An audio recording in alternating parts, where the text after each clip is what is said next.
Mateo, ang henyo. Credit to the author. M371-80.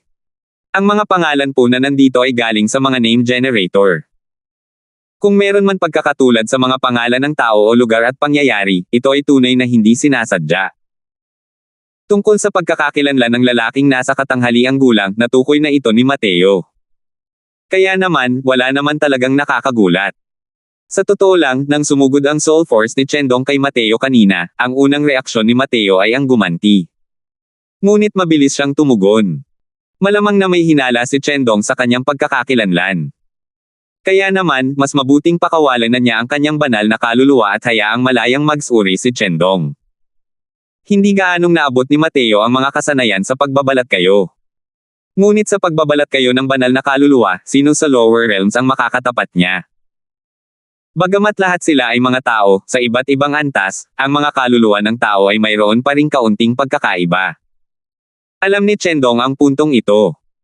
Bilang isang alchemy emperor, paano magiging ignorante si Mateo? Kaya naman, simula nang mapatay si Benjo, itinago na ni Mateo ang sarili niyang banal na kaluluwa sa anyo ng isang martial artist ng Fierce Gale World sa pamamagitan ng Divine Soul Mystic Arts. Dahil ang banal na kaluluwa ni Froilan ang siyang sanggunian, ang pagbabalat kayo ni Mateo ay natural na walang kapintasan. Kalimutan mo na si Chendong na mayroon lamang Alchemy King level Soul Force, kahit na mayroong Alchemy Sovereign, wala rin siyang paraan para makita si Mateo. Ang pananaliksik ni Mateo sa banal na kaluluwa ay higit pa sa mga nasa mababang antas. Sa halip, kung talagang gagawa ng hakbang si Chendong laban kay Mateo, habang si Mateo ay mas mahina kaysa sa kanyang soul force, makakalimutan niya pagkakaroon ng anumang kalamangan. Kahit pa mapatay niya talaga si Mateo, siguradong kalahati rin ng buhay niya ang mawawala sa kanya. Hindi naman nag-abala si Mateo tungkol dito. Kung masyado siyang peke, madali lang sana siyang mag-iwan ng mga kapintasan. Kahit na ang pamilya Brown ay humihina araw-araw, ilan pa rin ang magiging hanggal para maging pinuno ng isang pamilya. Kaya naman, nang marinig ni Mateo na si Chendong ang pinuno ng pamilya Brown, hindi lamang siya hindi nagulat, kundi galit na galit pa siya habang sinasabi, "Harumph. Dahil hindi ako pinagkakatiwalaan ng pinuno ng pamilya, bakit mo ako ginawang panauhing-panauhin? Magre-resign na ako agad sa pagiging panauhing-panauhin na ito at aalis na sa pamilya Brown." Pagkatapos magsalita, ikinumpas ni Mateo ang kanyang mga manggas at umalis. Hindi inisip ni Chendong na ganoon pala katatag si Mateo at alam niyang samobra na ito. Dali-dali siyang sumigaw, "Sandali lang, Kuya Lawson." Pero hindi man lang lumingon si Mateo habang sinasabing, "Kahit bigyan ako ng ibang tao, ibabalik ko sila ng 10 beses. Kung hindi ako pinagkakatiwalaan ng mga tao, bakit ko pa kailangang mang-insulto kahit na nagpapakita ako ng mabuting intensyon?" Column, Family Head Brown. Sa sobrang lungkot ni Chendong ay muntik na siyang umubo ng dugo. Ngunit wala siyang ibang magawa kundi ang habulin ito. Nakatihaya pa rin si Ramon, at sa wakas ay nakahanap na sila ng kapalit kahit na nahihirapan sila. Kung tatakbo itong si Mateo, paano sila lalaban sa Grand Peel Assembly na ito? Isang bug zone ng hangin ang dumaan. Hinanggan ni Chendong ang harapan ni Mateo. Malamig na ngumiti si Mateo at sinabing, "Ano? Maaari kayang gumamit ng puwersa si Family Head Brown." Hindi pa napipilitang magpasakop si Chendong sa isang nakababata noon. Halos mawala na ang dating itsura niya. Gayunpaman, sa sandaling ito, wala siyang ibang magawa kundi kontrolin ang kanyang init ng ulo at hikayatin si Mateo. Ang pagsisiyasat kanina ay lubos nang nagpagalit kay Mateo. Ngayon, hindi natutulungan ni Mateo ang pamilya Brown na lumaban kahit pa kailanganin niyang magpakamatay. Alam na ni Chendong na ang personalidad ni Mateo ay napakatatag at matyaga. Paano pa siya makakapaglakas loob na gumamit ng puwersa? Ngumiti na lamang siya nang may papuri at sinabing, "Nagkakamali si Little Brother Lawson. Ako. Humihingi ako ng paumanhin sa iyo para sa bagay na iyon kanina. Naniniwala akong narinig din ni Little Brother Lawson na ang kanyang kamahalan, ang emperador ng hangin, ay naghahanda na upang salakayin ang walang hanggang mundo ng malawakan. Wala tayong ibang pagpipilian kundi ang maging mas maingat." Pero hindi ito pinaniwalaan ni Mateo. Kung gayon, maaari ko bang malaman kung may naimbestigahan ang pinuno ng pamilya na si Brown? Nahihiyang tumingin si Chendong habang sinasabi, si Little Brother Lawson ay isang tunay na taga Fierce Gale World. Natural lang na hindi ka maaaring maging isang especially iya. Humph. Naiintindihan ko ang iniisip ng padre de pamilya, pero kahit gusto mo akong intindihin, pwede mo rin akong ipaalam ng maaga. Ang pagtatanong sa akin ng walang katwiran tulad nito ay isang walang kapantay na kahiyan para sa akin. Malamig na sabi ni Mateo. Tunay ngang masyadong padalos-dalos ang pinuno ng pamilyang ito sa bagay na ito. Umaasa ako na si Little Brother Lawson ay magiging sapat na mapagbigay upang magpatawad, sabi ni Chendong, habang pinipigilan ang kanyang galit at humingi ng tawad. Ang paglampas sa limitasyon ay kasing sama ng pagkukulang. Malinaw na hindi sumusobra si Mateo sa pagmamasahe sa kanya. Agad niyang ikinumpas ang kanyang mga kamay at sinabing, kalimutan mo na, kalimutan mo na. Senior ka pa rin kahit anong mangyari. Hindi ko na muna sasabihin yan. Ano ba ang dahilan kung bakit ako hinahanap ng family head? Gaya ng kasabihan, tanging ang mga taong may kakayahang tao lamang ang nangangahas na maging mayabang. Ganoon nga si Mateo. Parang tagapagligtas si Mateo sa kasalukuyang pamilya Brown. Kahit na mas magalit pa si Chendong, kinailangan pa rin niya itong lunukan pabalik sa kanyang tiyan. Bagamat isa siyang panauhing tagapamahala ng pamilya Brown, hindi ibig sabihin nito na maaaring utusan siya ng kahit sino ayon sa gusto nila. Kung hindi niya tuturuan ng leksyon si Chendong, tiyak na magiging mayabang siya sa hinaharap dahil sa tagumpay at lalampas sa inaasahan. Muling naupo ang dalawa bilang panauhin at punong abala bago nagsalita si Chendong para magtanong, Kuya Lawson, alam mo ba kung bakit nabigo si Ramon sa pag-atake niya sa Soul Sea Realm? Napaisip si Mateo at sinabing, dahil ba ito sa labis na pananibik para sa tagumpay? Ang pag-atake sa isang pangunahing kaharian ay hindi isang bagay na masaya. Hindi lahat ay magiging kasing dali ng paglalayag ni Mateo. Para sa karamihan ng mga martial artist, ang pag-atake sa bawat pangunahing larangan ay isang pangunahing hakbang sa kanilang buhay. Napakalinaw, hindi ito tinawid ni Ramon. Nagpakita si Chendong ng bahagyang gulat na tingin at tumango, gusto niya talagang manalo sa Grand Peel Assembly na ito. Kaya naman pilit niyang nakapasok sa Soul Sea Realm, sa kagustuhang maabot ang Quasi-Alchemy King Realm. Ngunit nakalulungkot, nabigo siya sa bingit ng tagumpay. Maaari kayang mayroon talagang isang Quasi-Alchemy King sa mga nakababata ng Talon family. Medyo nagulat si Mateo. Walang gaanong halaga sa kanya ang Quasi-Alchemy King. Pero sa isang lugar tulad ng Fierce Gale World, ang pagiging isang Quasi-Alchemy King sa murang edad ay makikita sa ganoong kalaking kakayahan. Biglang naramdaman ni Chendong na para siyang payaso. Nagpabalik-balik siya ng isip, gusto niyang itanong ni Mateo kung bakit. Pero masyadong mabilis ang reaksyon ni Mateo. Nagpahiwatig lang siya ng kaunti at nahulaan na ni Mateo ang katotohanan.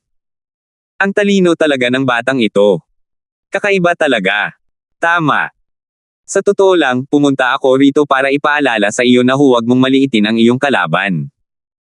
Napakalakas ng lakas ng alchemy path ng nakababatang henerasyon ng pamilyang Talon. Seryosong sabi ni Chendong. Maliwanag, ang mayabang na pagganap ni Mateo ay nagpahirap kay Talon Suyan. At pagkatapos niyang iulat ito kay Chendong, nag-alala rin si Chendong. Hindi mahalaga kay Mateo ang Grand Peel Assembly na ito. Ngunit para sa pamilya Brown, ito ay isang mahalagang pangyayari na nagtatakda ng kapalaran ng pamilya. Mas mahalaga pa ito kaysa sa pagsalakay ng Fierce Gale World sa Endless World. Biglang naging kakaiba ang ekspresyon ni Mateo. Hindi niya kailanman ipagwawalang bahala ang kalaban. Pero pagdating sa Alchemy Path, wala talagang kalaban na karapat-dapat niyang bigyan ng importansya sa lower realms. Lalo na ang tinatawag na Junior Generation. Kaya pala, hinanap ako ng family head para sa bagay na ito, di ba? Hindi ba't nagkakagulo lang tayo dahil sa wala? May 2 araw pa bago ang Grand Peel Assembly. Kahit gaano ko pa kaseryoso ang mga bagay-bagay ngayon, wala pa ring epekto yun sa bagay na to, nakangiting sabi ni Mateo. Hindi mo masasabi yan. Maraming bagay ang magagawa mo. Paano kung ganito, gamit ang 2 araw na ito, mas pakikisalamuha ko si Sofia sa inyo para matuto mula sa mga kalakasan ng isa't isa habang binubuo ang mga kahinaan ninyo. Alam kong napakalakas ng inyong lakas, pero ang Jade Dragon Heart Common Pill ay isa lamang entry-level medicinal pill sa Grand Peel Assembly. Para makamit ang tagumpay, kailangan mong pinuhin ang mga medicinal pills ng may matinding paghihirap. Paghihikayat ni Chendong. Nang marinig ang mga salita ni Chendong, normal lang ang ekspresyon ni Mateo, ngunit labis ang tuwa sa kanyang puso. Nag-aalala lang siya na hindi makahanap ng pagkakataong mapalapit kay Sofia, ngunit si Chendong mismo ang naghatid nito sa kanyang pintuan. Tumango agad si Mateo at sinabing, ang Jade Dragon Heart Common Pill ay isang entry-level medicinal pill lamang, di ba? Kung gayon, parang medyo mataas ang challenge level. Manam, mabuti rin ang makipagpalitan ng mga payo kay Miss Sofia ng ilang sandali, kung sakaling mawalan ako ng malay pagdating ng oras. 372. Ikalawang palapag, Gusaling Forces.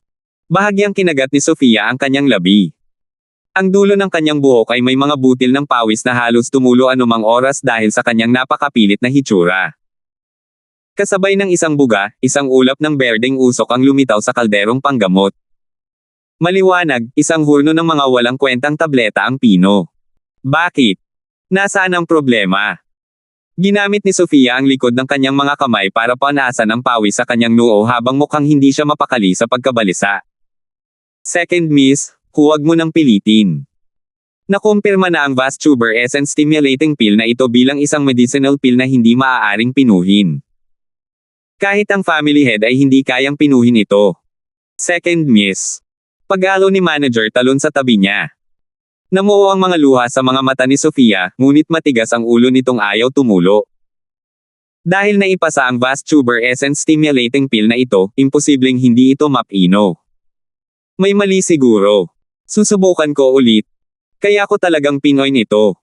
Matigas na sabi ni Sofia. Bumantong hininga si manager talon at sinabing, alam kong gusto ni second miss na hayaang gumaling ang katawan ni first young master bago magsimula ang Grand Pill Assembly. Pero second miss, kung ang sarili mong soul force ay masobrahan sa 2 araw na ito, hindi ba mas makakaapekto iyon sa pangkalahatang sitwasyon? Humph! Hindi ba't sinabi ni Theo na kaya niyang makipaglaban sa 3 ng mag-isa? Hayaan mo siyang umalis ng mag-isa. Hindi natitinag si Sofia at itinutok ang sibat kay Mateo. Malinaw na ikinagalit ni Mateo ang kabiro niyang ginawa. Binibining Sofia, maaari ko bang ipagpalagay na pinupuri mo ako? Biglang lumakas ang boses ni Mateo. Nakita ni Sofia si Mateo, at lalo siyang nagalit at nakangising sinabi, napakakapal ng balat mo. Isang punk na hindi alam ang lawak ng langit at lupa. Alam mo ba kung gaano kalakas ang lakas ni Wenchang? Huwag mong isipin na may kahanga-hanga sa pagpino mo ng Jade Dragon Heart Common Pill. Kapag nasa harap ka ni Wenchang, wala kang kwenta. Nagkibit balikat si Mateo at sinabing, ang Wenchang na tinutukoy ni Miss Sofia ay ang quasi-alchemy king na kilala bilang numero 1 henyo ng Talon Family's Junior Generation, tama ba? Paano kung ganito?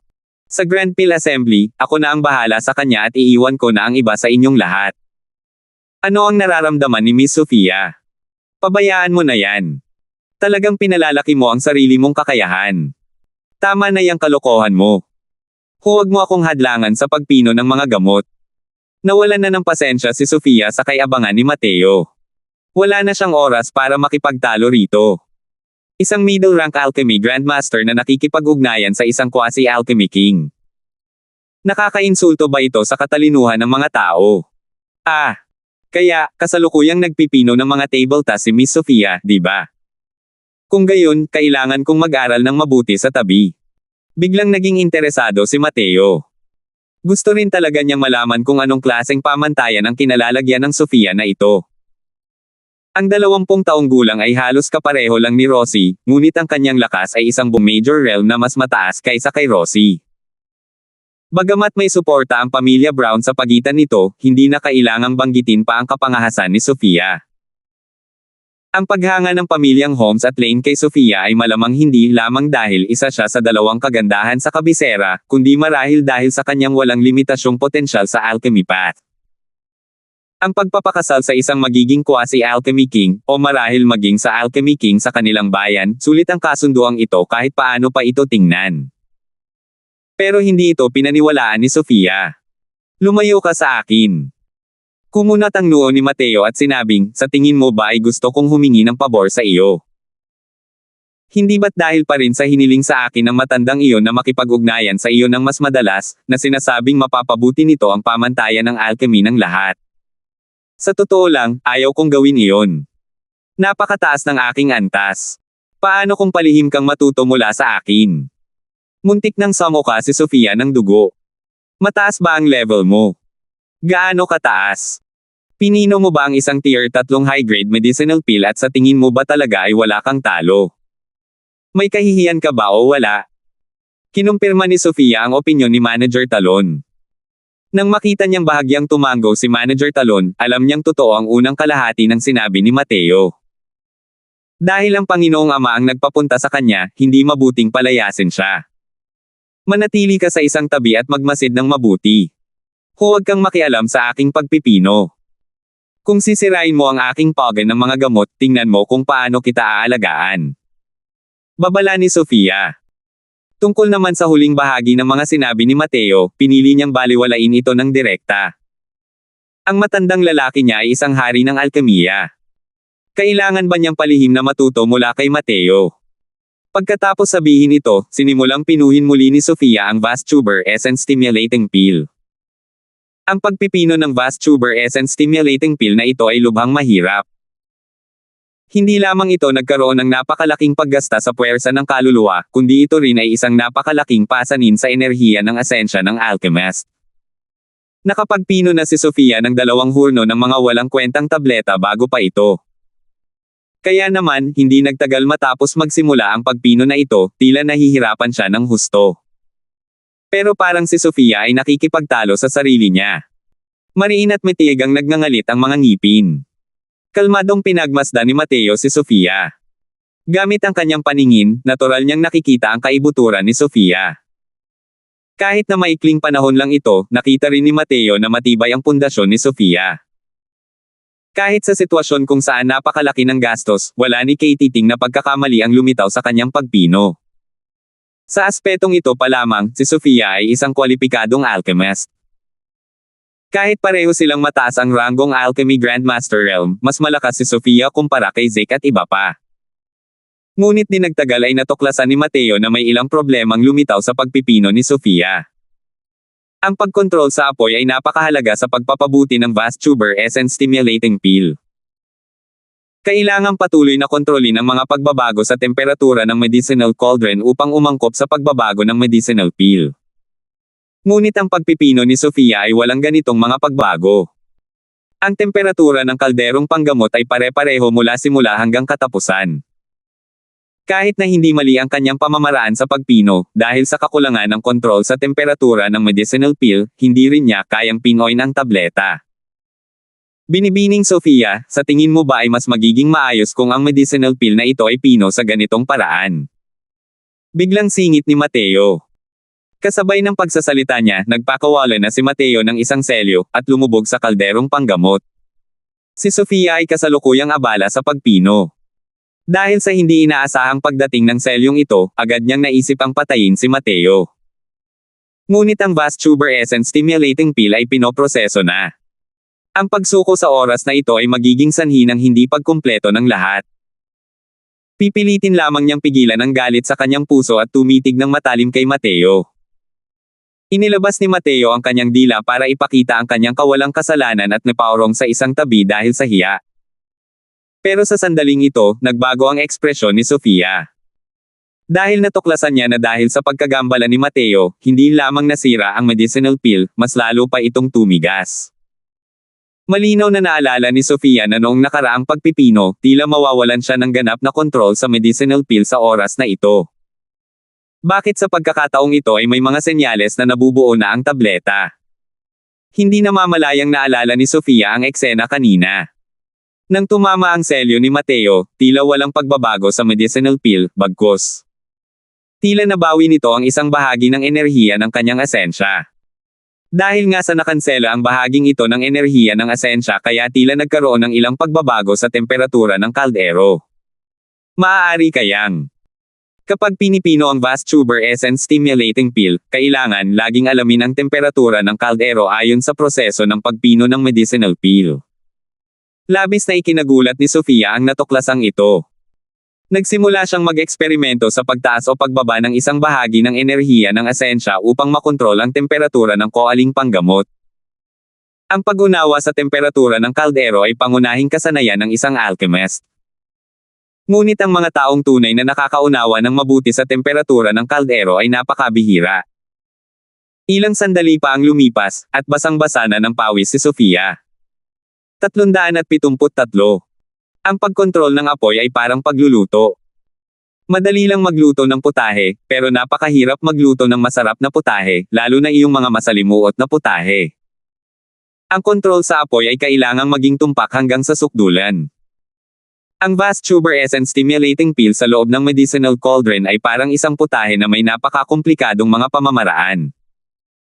Ang pagluluto nito ay nangangailangan ng napakalaking lakas ng pag-iisip upang makontrol ang apoy. Malaki na ang nagastos ni Sofia dati.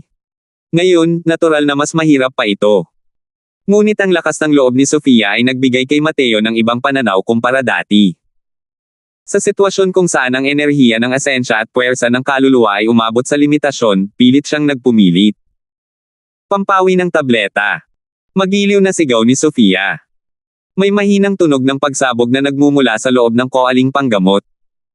Pangalawang binibini. Miss Sofia. Nang mabuo ang gamot, hindi na nakayanan ni Sofia ang kanyang sarili at nanghihina siyang bumagsak. Umugoy ang katawan ni Mateo, at nasalo niya si Sofia. Pangalawang binibini, ayos lang ba kayo? Tanong ni Manager Talon. Yakap ni Mateo, tila walang pakialam si Sofia, ang kanyang tingin ay nakadikit sa kawayang panggamot. Manager Talon. Nanghihina na si Sofia, halos hindi makapagsalita. Pero naintindihan ni Manager Talon at dali-daling pumunta para kunin ang gamot. Labis itong ikinagulat ni Manager Talon. Isang nabuo na tabletang panggamot ang tahimik na inilagay sa loob ng koaling panggamot. Talaga bang matagumpay na napino si Sofia? Second miss. Talagang pinino mo ito. Ito talaga ang vast tuber essence stimulating pill. Hawak ni Manager Talon ang medicinal pill gamit ang dalawang kamay habang balisa niyang sinasabi. Bagamat nanghihina si Sofia, sa wakas ay bumalatay ang isang masayang ngiti sa kanyang mukha. Pagkatapos, pumikit ang kanyang mga mata, at siya ay nawala ng malay. Hindi alam kung gaano nakatagal ang lumipas, biglang nagising si Sofia at agad na umupo. Ikaw. Bakit ka nandito? Gulat na sigaw ni Sofia. Umupo siya para tumingin. Kasalukuyang nilalaro ni Mateo ang vast tuber essence stimulating pill na pinipino niya ng may mapanghamak na tingin. Hindi alam kung bakit, biglang sumiklab ang galit sa puso ni Sofia. Lumingon si Mateo at tumingin kay Sofia nang nakangiti habang sinasabing, Hoy, kung hindi dahil sa pagtulong ko sa iyo, makakalimutan mo na ang pagsali sa kahit anong Grand Pill Assembly sa susunod na araw. Hindi mo ako pinasasalamatan at sinisigawan mo pa ako. Nagdududa ang tingin ni Sofia. Hindi niya alam ang pinagsasabi ni Mateo. Ngunit mabilis niyang natuklasan na hindi lamang ang kanyang essence energy ay ganap ng nakabawi, kundi maging ang kanyang soul force ay nakarating na rin sa tugatog na estado. Ito. Paano ito naging posible? Ano ba naman ang ginawa niya, Theo? Malinaw na nasobrahan na niya ang paggamit ng soul force niya noong ni-refine pa niya ito. Hindi na ito mababawi kung hindi magpapagaling ng ilang araw. Bakit ba siya maayos naman ngayon? Tinulungan mo ba ako? Anong ginawa mo? Bakit tuluyang nakabawi ang soul force at essence energy ko? Nakasimangot na tanong ni Sofia. Wala rin naman masyado. Nagkataon lang na may alam akong isang uri ng mistiko na sining ng banal na kaluluwa na nagpapahintulot sa akin na gamitin ang aking banal na kaluluwa upang pangalagaan ang banal na kaluluwa ng ibang tao na nakakamit ang epekto ng perpektong pagkakaisa. Hindi ko pa ito nasubukan noon. Sinubukan ko ito ngayon, at talagang maganda ang mga epekto. Sabi ni Mateo nang may medyo nasisiyahang ngiti. Nang marinig iyon ni Sofia, agad na namula ang kanyang magandang mukha. Isang makapal na hangarin na pumatay ang bumalot kay Mateo. Paano naging mistiko ang sining na ito ng banal na kaluluwa na sinabi ni Mateo? Dinudungisan lang siya nito. Ang mga kasamang daw ay magdurugtong sa pamamagitan ng ganitong mga paraan, upang mapangalagaan ang banal na kaluluwa ng isa't isa. Nang marinig ni Sofia na ginamit ni Mateo ang ganitong uri ng pamamaraan para matulungan siyang mabawi ang kanyang banal na kaluluwa, wala nang hihigit pa sa hanggaring pumatay sa kanyang puso. Putok. Lumipad si Mateo palayo, habang ang mesa na inuupuan niya ay naging pinong pulbos na. Walang hiya ka. Pumunta ka sa impyerno. Medyo nanginginig ang boses ni Sofia. Hoy, hoy, nagbibiro lang ako. Hindi naman kailangang maging ganito, di ba? Kakaibang sigaw ni Mateo habang tumatakbo para iligtas ang sarili. Nagbibiro. Biro rin ba ang tawag dito? Huwag kang tumakbo. Papatayin kita. Galit na si Sofia. Hoy, nagbibiro lang talaga ako. Kung patuloy kang ganyan, hindi na ako magiging magalang. Iniwasan ni Mateo ang isang palad at sumigaw muli ng kakaiba. Sige. Gusto kong makita kung gaano ka magiging kawalang galang.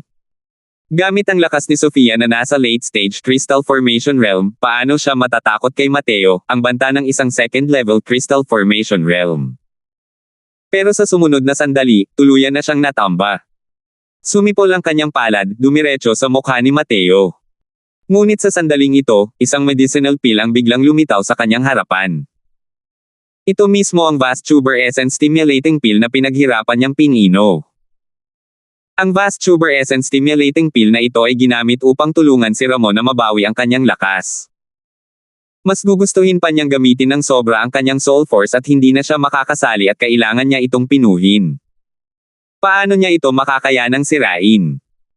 Walang pagpipilian, ang tanging magagawa ni Sofia ay iwasan ang gamot at atakihin si Mateo mula sa ibang lugar. Pero kahit anong paraan pa ang gawin niya para umatake, kayang-kaya siyang harangan ng medicinal pill na iyon, kaya hindi na siya makaatake. Nanginginig sa galit si Sofia. Sa wakas, hindi niya napigil ang humagulgol. Ang sabi ko, huwag kang umiyak. Kung hahayaan mong makita ito ng iba, baka isipin nila na may ginawa talaga ako sayo. Nang makita ni Mateo na umiiyak si Sofia, agad niyang nalaman na sumobra na pala siya. Ang pinakaayaw tiisin ng mga lalaki ay ang luha ng mga babae. Hindi rin naiiba si Mateo. Wala siyang gaanong karanasan sa panghihikayat ng mga babae at sa totoo lang ay wala siyang ideya kung ano ang gagawin ng ilang sandali. Ayos lang sana kung hindi siya magsasalita. Nang magsalita siya, lalong umiyak si Sofia. Hikbi, binubuli ako. Binubuli ako ng mga matatanda ng pamilya Brown. Pamilya Holmes at Pamilya Talon, ang dalawang walang hiya na iyon, binubuli din ako. Ngayon, kahit ikaw na mabahong batang ito, binubuli din ako. Hikbi. Nahihiya ang mukha ni Mateo. Nagbibiro lang talaga siya. Hindi ko akalain na mukhang malakas si Sofia pero babae pala talaga siya sa huli. Ubo. Wala talaga akong ginawa sayo. Sa totoo lang, 2 gamot lang ang pinainom ko sayo. Kung hindi ka naniniwala, pwede mong subukang pahusayin ang lakas ng gamot mo. Hindi pa dapat ito nawala sa ngayon, medyo naguguluhang sabi ni Mateo. Sa wakas ay hamupa na rin ang paghikbi ni Sofia. Tumingin siya kay Mateo nang may pag-aalinlangan at sinabing, totoo ba ang sinabi mo? Hindi mo ba malalaman kapag nasubukan mo na ang lakas ng gamot? Ang isang tableta ay isang Essence Energy Recovery Medicinal Pill. Ang isa pang tableta ay isang Soul Force Recovery Medicinal Pill, paliwanag ni Mateo. Pinaikot ni Sofia ang kanyang Essence Energy at Soul Force nang may kaunting paniniwala. Sa katunayan, naramdaman niya na mayroong 2 hibla ng medicinal strength na umiikot sa kanyang katawan. Ang lakas ng gamot ay napakabanayad, kaya naman komportable siya. Hindi napigilan ni Sofia ang labis na pagkamangha. Anong gamot ang kayang magkaroon ng ganitong kahangahangang epekto? Bigla niyang naalala ang ginawa ni Mateo noong nagpipino siya. Naisip pa nga ni Sofia na sinasadya ni Mateo na mga bala noon. Maaari kayang may layunin ang paggawa nito. Alam niya na may problema ang paraan ng pagkontrol ko sa apoy, kaya binibigyan niya ako ng mga payo. Paano ito naging posible? Hindi binanggit sa formula ng Vast Tuber Essence Stimulating Pill kung paano kontrolin ang apoy sa loob. Kaya naman, kahit ang Panginoong Ama ay hindi kayang pinuhin ang Tier 3 medicinal pill na ito. At ang formula ng tabletang ito ay naipasa ng mga ninuno ng pamilya Brown. Walang kaalam-alam ang ibang mga pangkat tungkol sa formula ng vast tuber essence stimulating pill. Paano nalaman ni Theo? Habang tinitingnan muli si Mateo, biglang naramdaman ni Sofia na parang hindi niya lubos na makita ang kaibuturan ng binata. Sinadya ba ang selyong iyon? Tanong ni Sofia na may pag-aalinlangan. Blanko ang mukha ni Mateo habang sinasabi niya, anong selyo? Ano ang pinagsasabi mo? Noong ni-refine ko ang vast tuber essence stimulating pill. Hindi ba't nakagawa ka na ng seal? Iyan ba ang sinasabi mo? Sa totoo lang, naisip kong gumawa ng kalokohan. Hindi ko akalain na hindi pala ito nagtagumpay. Nakakabagot. Sabi ni Mateo, na tila naiinis. 374. Tinitigan ni Sofia si Mateo gamit ang magagandang mata nito, gustong makita kung nagsisinungaling si Mateo. Pero paano niya makikilala na sadyang tinatakpan ito ni Mateo? Hindi mo talaga sinasadya. Nakahinga ng maluwag si Sofia pero medyo nadismaya rin. Hindi ko talaga sinasadya. Ang swerte mo lang talaga. Naiinis na sabi ni Mateo. Ikaw. Muntik nang mapatalon si Sofia. Sige, ibibigay ko sa iyo ang medicinal pill. Dahil maayos ka na, aalis muna ako. Gusto mo pa rin ba tayong mag-usap ng mas matagal? Hindi ba't ganito lang ang level? Ni-refine mo na ang medicinal pill pero muntik mo nang mapinsala ang sarili mo sa huli. Habang nagsasalita si Mateo, lumabas siya ng Forces Building at hindi niya nakita ang nakamamatay na tingin mula sa likuran.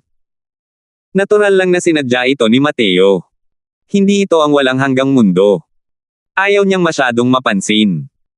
Kung papayag si Mateo, maaari niyang pinuhin ang isang high-grade vast tuber essence stimulating pill. Ngunit walang kinalaman si Ramon sa kanya. Ang pagtulong kay Sofia hanggang sa hakbang na ito ay parang ginagawa na niya ang lahat ng kaya niyang gawin. Kahit alam niyang tiyak na babalikan siya ni Sofia sa isip nito, hindi iyon mahalaga. Hahayaan na lang niya itong manghula. Pagkalipas ng 2 araw, sa wakas ay dumating na ang araw ng Grand Pill Assembly. Ang hindi kailanman naisip ni Mateo ay ang Grand Pill Assembly ay ginanap pala sa Fiercegale World's Alchemist Association Headquarters. Simula nang pumunta si Mateo sa Alchemist Association sa estado ng Novaria, hindi na muling nakapunta rito si Mateo.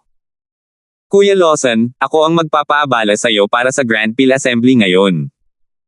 Ikinuyom ni Ramon ang mga kamay niya kay Mateo. Ito pa rin ang unang pagkakataon na nakilala ni Mateo ang nangungunang henyo ng pamilya Brown.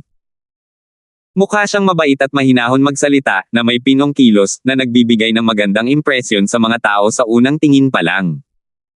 Pero malinaw na hindi maganda ang kutis ni Ramon. Bagamat nakinya ang vast tuber essence stimulating pill, ang mababang uri ng vast tuber essence stimulating pill ay bahagya lamang nakatulong sa kanya na patatagin ang kanyang pundasyon at pangalagaan ang kanyang asensya. Nagawa lamang nitong maibsan ang mga epekto ng pagkabigong umatake sa kaharian. Kung gagawa ng hakbang si Mateo para tulungan siyang pinuhin ang isang mataas na uri o kahit na mas mataas na uri ng gamot, tiyak na makakabawi si Ramon sa kanyang pinakamahusay na kondisyon ngayon. Pero walang ganoong plano si Mateo. Ang vast tuber essence stimulating pill ay talagang isang napakahirap na pinuhin na tier 3 high-level medicinal pill. Kung ikukumpara sa Jade Dragon Heart Common Pill, mas mataas ang antas ng kahirapan nito. Kung si Mateo ay sapat na kakaiba para mapino ang kahit anong gamot, mahirap iwasan ang pagdududa ng isang mapagmasid at maingat na tao. Sa Grand Pill Assembly na ito, hindi rin plinano ni Mateo na gawin ang lahat. Ayos lang na manalo sa sarili niyang laban. Kung iisipin, ang pagharap sa pinakamahinang henyo ng Talon family, ang pagbagsak sa kabilang panig ay hindi naman dapat maging mahirap, di ba? Ngumiti si Mateo at sinabing, masyadong mabait ang first young matter. Dahil si Theo ang guest retainer ng pamilya Brown at siya ang kumukuha ng sweldo ng pamilya Brown, natural lang na kailangan kong ibigay ang aking lakas para sa pamilya Brown. Ngumiti si Ramon at sinabing, hindi mo kailangang maging magalang, Theo. Ang hanggal na kuya na ito ay mas matanda sa akin ng ilang taon. Tawagin na lang ako ni Brother Lawson na Brother Brown. Hindi rin tumanggi si Mateo at sinabing nakakuyom ang mga kamay, Kuya Brown. Sa oras na ito, isang masamang tingin ang lumabas mula sa likuran ni Ramon. Sino kaya ito kundi si Sofia? Pero ngayon, sa paningin ni Sofia, bukod sa pagkadismaya kay Mateo, may ilang bahagi pa ng kawalan ng katiyakan. Maliwanag na naging misteryoso si Mateo sa kanyang paningin. Sofia, ang galing talaga ng mga mata mo. Ang makahanap ng isang henyo sa alchemy path na tulad ni Brother Lawson. Tunay ngang ayaw ng langit na mapahamak ang pamilya Brown ko. Sabi ni Ramon sa kanyang kapatid. Umiling si Sofia at sinabing, paano kung nahanap ko siya? Tiyak na matatalo tayo sa laban kay Wenchang nang walang duda. At wala rin akong kumpiyansa na mananalo kay Farley. Kahit si Wenchang ay isang taong may kakaibang lakas. Kung mananalo man si Theo sa kanya o hindi ay ibang usapan na. Malinaw na kahit nakasama nila si Mateo, hindi pa rin positibo si Sofia sa laban ngayon. Habang nakikinig sa mga salita ni Sofia, nagdikit din ang mga kilay ni Ramon. Tungkol sa laban na ito na sumugal sa kapalaran ng kanilang pamilya, hindi nila kayang matalo. Sa isang kisap mata, unti-unting dumami ang mga tao sa harap ng mga gate ng asosasyon. Ang laban ngayon ay hindi lamang tungkol sa kapalaran ng dalawang pamilyang Brown at Talon, kundi pati na rin sa napakalaking pagbabago sa kaayusan sa mundo ng alchemy ng kabisera sa mga darating na araw. Sa madaling salita, wala nang sino man ang optimistiko tungkol sa pamilya Brown. Ngayon, maraming pamilya ang gustong-gusto ng palitan ang posisyon ng pamilya Brown. Ang mga gamot na pampatulog ay isang negosyo na may mas maluho pang kita sa Fierce Gale World. Kakaunti ang mga mapagkukunan ng Fierce Gale World. Ang presyo ng mga medicinal pills ay ilang beses na mas mahal kaysa sa Endless World. Mayroon pang ang ilang bihirang medicinal pills na maaaring ibenta sa napakataas na presyo. Sa napakalaking merkado, paanong makikita ng lahat na hindi ito madadaanan? Oh! Hindi ba't ito ang numero unong henyo ng pamilya Brown, si Ramon? Akala ko nakaretay ka na sa kama, hindi ka na makabangon. Hindi ko inakalang nandito ka pala. Isang mayabang na boses ang narinig. Lumungkot ang mukha ni Ramon nang makita ang pagdating. Sumanghel siya ng malamig, Wenchang, huwag kang masyadong mayabang. Nakakagulat na ang taong ito ay ang henyo sa numero ng Talon family, si Wenchang. Pero mas natuwa si Wenchang sa sarili niya nang sabihin niya, haha, syempre, mayabang ako. Sabi ko, magaling ka nang nakahiga sa kama. Hindi mo kailangang lumabas at ipahiya ang sarili mo. Pero ngayon, kailangan mo na lang tumakbo sa harap ko para magpasikat. Sa tingin mo ba hindi ako magyayabang? Ano ang tawag dito? Ito ay tinatawag na paghatid ng mukha mo rito para sampelan ko. Hahaha. Ikaw. Galit na galit si Ramon kaya nanginginig ang buong katawan niya. Pero dahil sa kanyang bigong tagumpay, ang pag-akyat sa entablado ngayon ay mainam na. Imposibleng maging katapat ni Wenchang. Hindi nito namamalayang nagbigay ito sa mga tao ng pakiramdam na parang isang bayani ang nasa mahirap na sitwasyon. Sa totoo lang, dahil sa talento ni Ramon, ang pagsulong sa quasi-alchemy king ay isang bagay na hindi maiiwasan. Walang magawa na pinapanood ang Grand Peel Assembly habang papalapit ng papalapit, ngunit hindi pa rin siya makalusot pagkatapos ng mahabang panahon. Sa wakas, hindi niya napigilan ang sarili na pilitin ang sarili na makalusot. Hindi lamang siya nakatanggap ng banal na biyaya at nabigo sa kanyang tagumpay. Sige. Nabalitaan kong naghanap pa kayo ng mga panauhing tauhan para sa kompetisyong ito.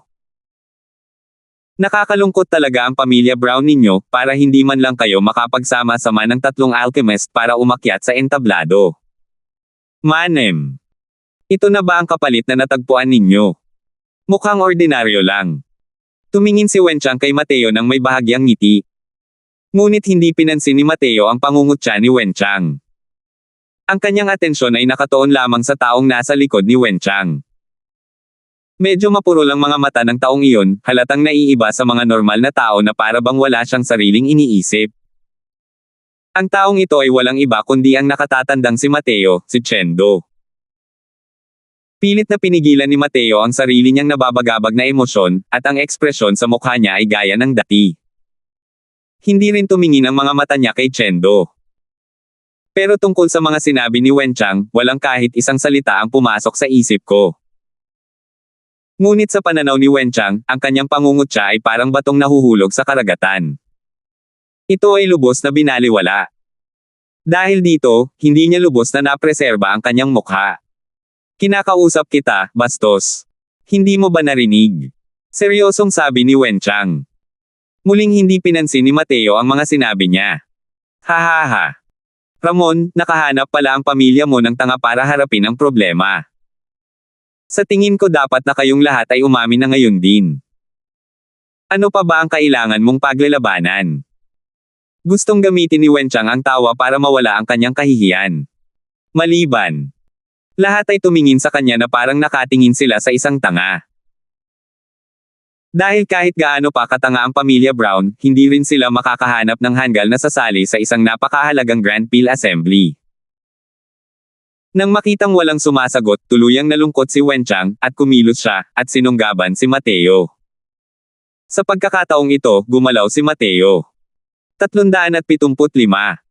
May intensyon si Wenchang na ipahiya si Mateo. Hindi napigilan ang pag-agaw niya. Ngunit lumabo ang kanyang paningin at nawala si Mateo nang walang bakas. Lihim na nabahala si Wenchang nang makaramdam ng paparating na panganib mula sa likuran. Bigla siyang lumingon, ngunit walang tao roon. Mula pa rin sa likuran, isang panganib ang muling sumulpot. Lumingon ulit si Wenchang. Wala pa ring tao roon. Lahat sila ay tumingin sa kanya ng may kakaibang tingin, gusto nilang tumawa pero hindi nila magawang tumawa. Gusto niyang tumawa dahil mukhang takot si Wenchang kahit sa sarili niyang anino. Nakakatawa talaga. Hindi sila natawa dahil ang mga galaw ni Mateo ay parang sa mga multo at goblin. Ibang-iba ito sa mga galaw na maaaring gawin ng isang martial artist sa Crystal Formation Realm. Bagamat isang alchemist si Wenchang, isa siyang tunay na martial artist sa si Transformation Realm. Hindi niya talaga kayang hawakan si Mateo. Ako ba ang hinahanap mo? Sa isang kislap ng kanyang katawan, muling lumitaw si Mateo sa harap ni Wenchang. Lumungkot ang mukha ni Wenchang at pakiramdam niya ay pinaglalaroan siya. Sa loob ng kabisera na ito, kakaunti ang mga taong nang-ahas na lokohin siya. Magaling. Napakahusay. Matagumpay mo akong nagalit. Papatayin ko ng napakasama ang pamilya Brown. Sino ang nakakaalam kung pagdating ng panahon, dapat ba silang magpasalamat sa iyo sa pakikipaglaban para sa kanila, o kamuhian ka dahil sa pagkawalan nila kahit kaunting pag-asa? Malamig na tumawa si Wenchang at sinabi kay Mateo. Haha! Panalo na naman. Ano pa ang silbi ng pagmamayabang dito? Walang pakialam si Mateo. Malamig na sumengot si Wenchang, at saka sinamahan si Chendo at ang mga miyembro ng pamilya Talon papasok sa gusali ng asosasyon. Hindi lumingon si Mateo ngunit naramdaman niya ang ilang mga matang nakatitig sa kanya. Paglingon niya para tingnan, nakita niya si Sofia na nakatingin sa kanya ng may hindi magandang ekspresyon. Kaya pala ang bilis ng mga galaw mo. Sinadya mo ba kong bigyan ng daan noong isang araw? Tanong ni Sofia. Tumawa si Mateo at sinabi ko na nga ba na nagbibiro lang ako. Bakit mo naman seseryosohin? Nakakatawa ka pa. Nainis mo na ng husto si Wenchang ngayon lang. Tiyak na ibibigay niya ang lahat ng kanyang makakaya sa pagkakataong ito. Mas lalo na tayong nababawasan ng pagkakataon ngayon. Reklamo ni Sofia. Sofia. Sa oras na ito, dapat ay mas nagkakaisa pa ang pamilya Brown. Paano mo naman kukwestiyonin si Brother Lawson? Pumasok si Brother Lawson sa pamilya Brown sa panahon ng krisis. Sapat na iyon para ipakita ang kanyang sinseridad. Kahit matalo ang pamilya Brown ngayon, dapat din nating pretuhin si Brother Lawson ng mabait at bukas palad. Dali-daling tumigil si Ramon at matalim na tinitigan si Sofia. Walang malay si Sofia. Huwag ka sanang magalit, Kuya Lawson, sabi ni Sofia, habang humihingi ng tawad kay Mateo. Kumaway si Mateo at sinabing, haha, napakabait naman ni Brother Brown. Sumali ako sa pamilya Brown noong una para lang makahanap ng matutuluyan. Hindi ko masyadong inisip. Pero dahil sumali na ako, natural lang na wala ng dahilan para bawiin ang pangako ko. Kahit na pinaghihinalaan niyang nagpapanggap lang si Ramon, hindi iyon ikinabahala ni Mateo. Masasabing ang sakit sa puso ni Ramon ngayon ay mas matindi pa kumpara kay Sofia. Ngunit maaari niyang samantalahin ang pagkakataong ito upang akitin si Mateo ng may katalinuhan at kahusayan. Tunay ngang katangian ito ng isang mabangis at ambisyoso na tao. Tumikim si Sofia pero hindi siya umimik. Kasunod nito, pumasok din ang grupo ng pamilya Brown sa gusali ng asosasyon. Malawak ang teritoryo ng punong himpilan ng Alchemist Association. Pagdating ng grupo ng mga tao sa isang malaking bulwagan, puno na ang lugar ng mga kilalang panauhin. Naupo si Mateo at napansin ang ilang mga titig na nakatingin sa kanya ng may pagmamakaawa, at hindi niya maiwasang makaramdam ng lungkot. Kayo ang malinaw na nag-uudyok ng gulo.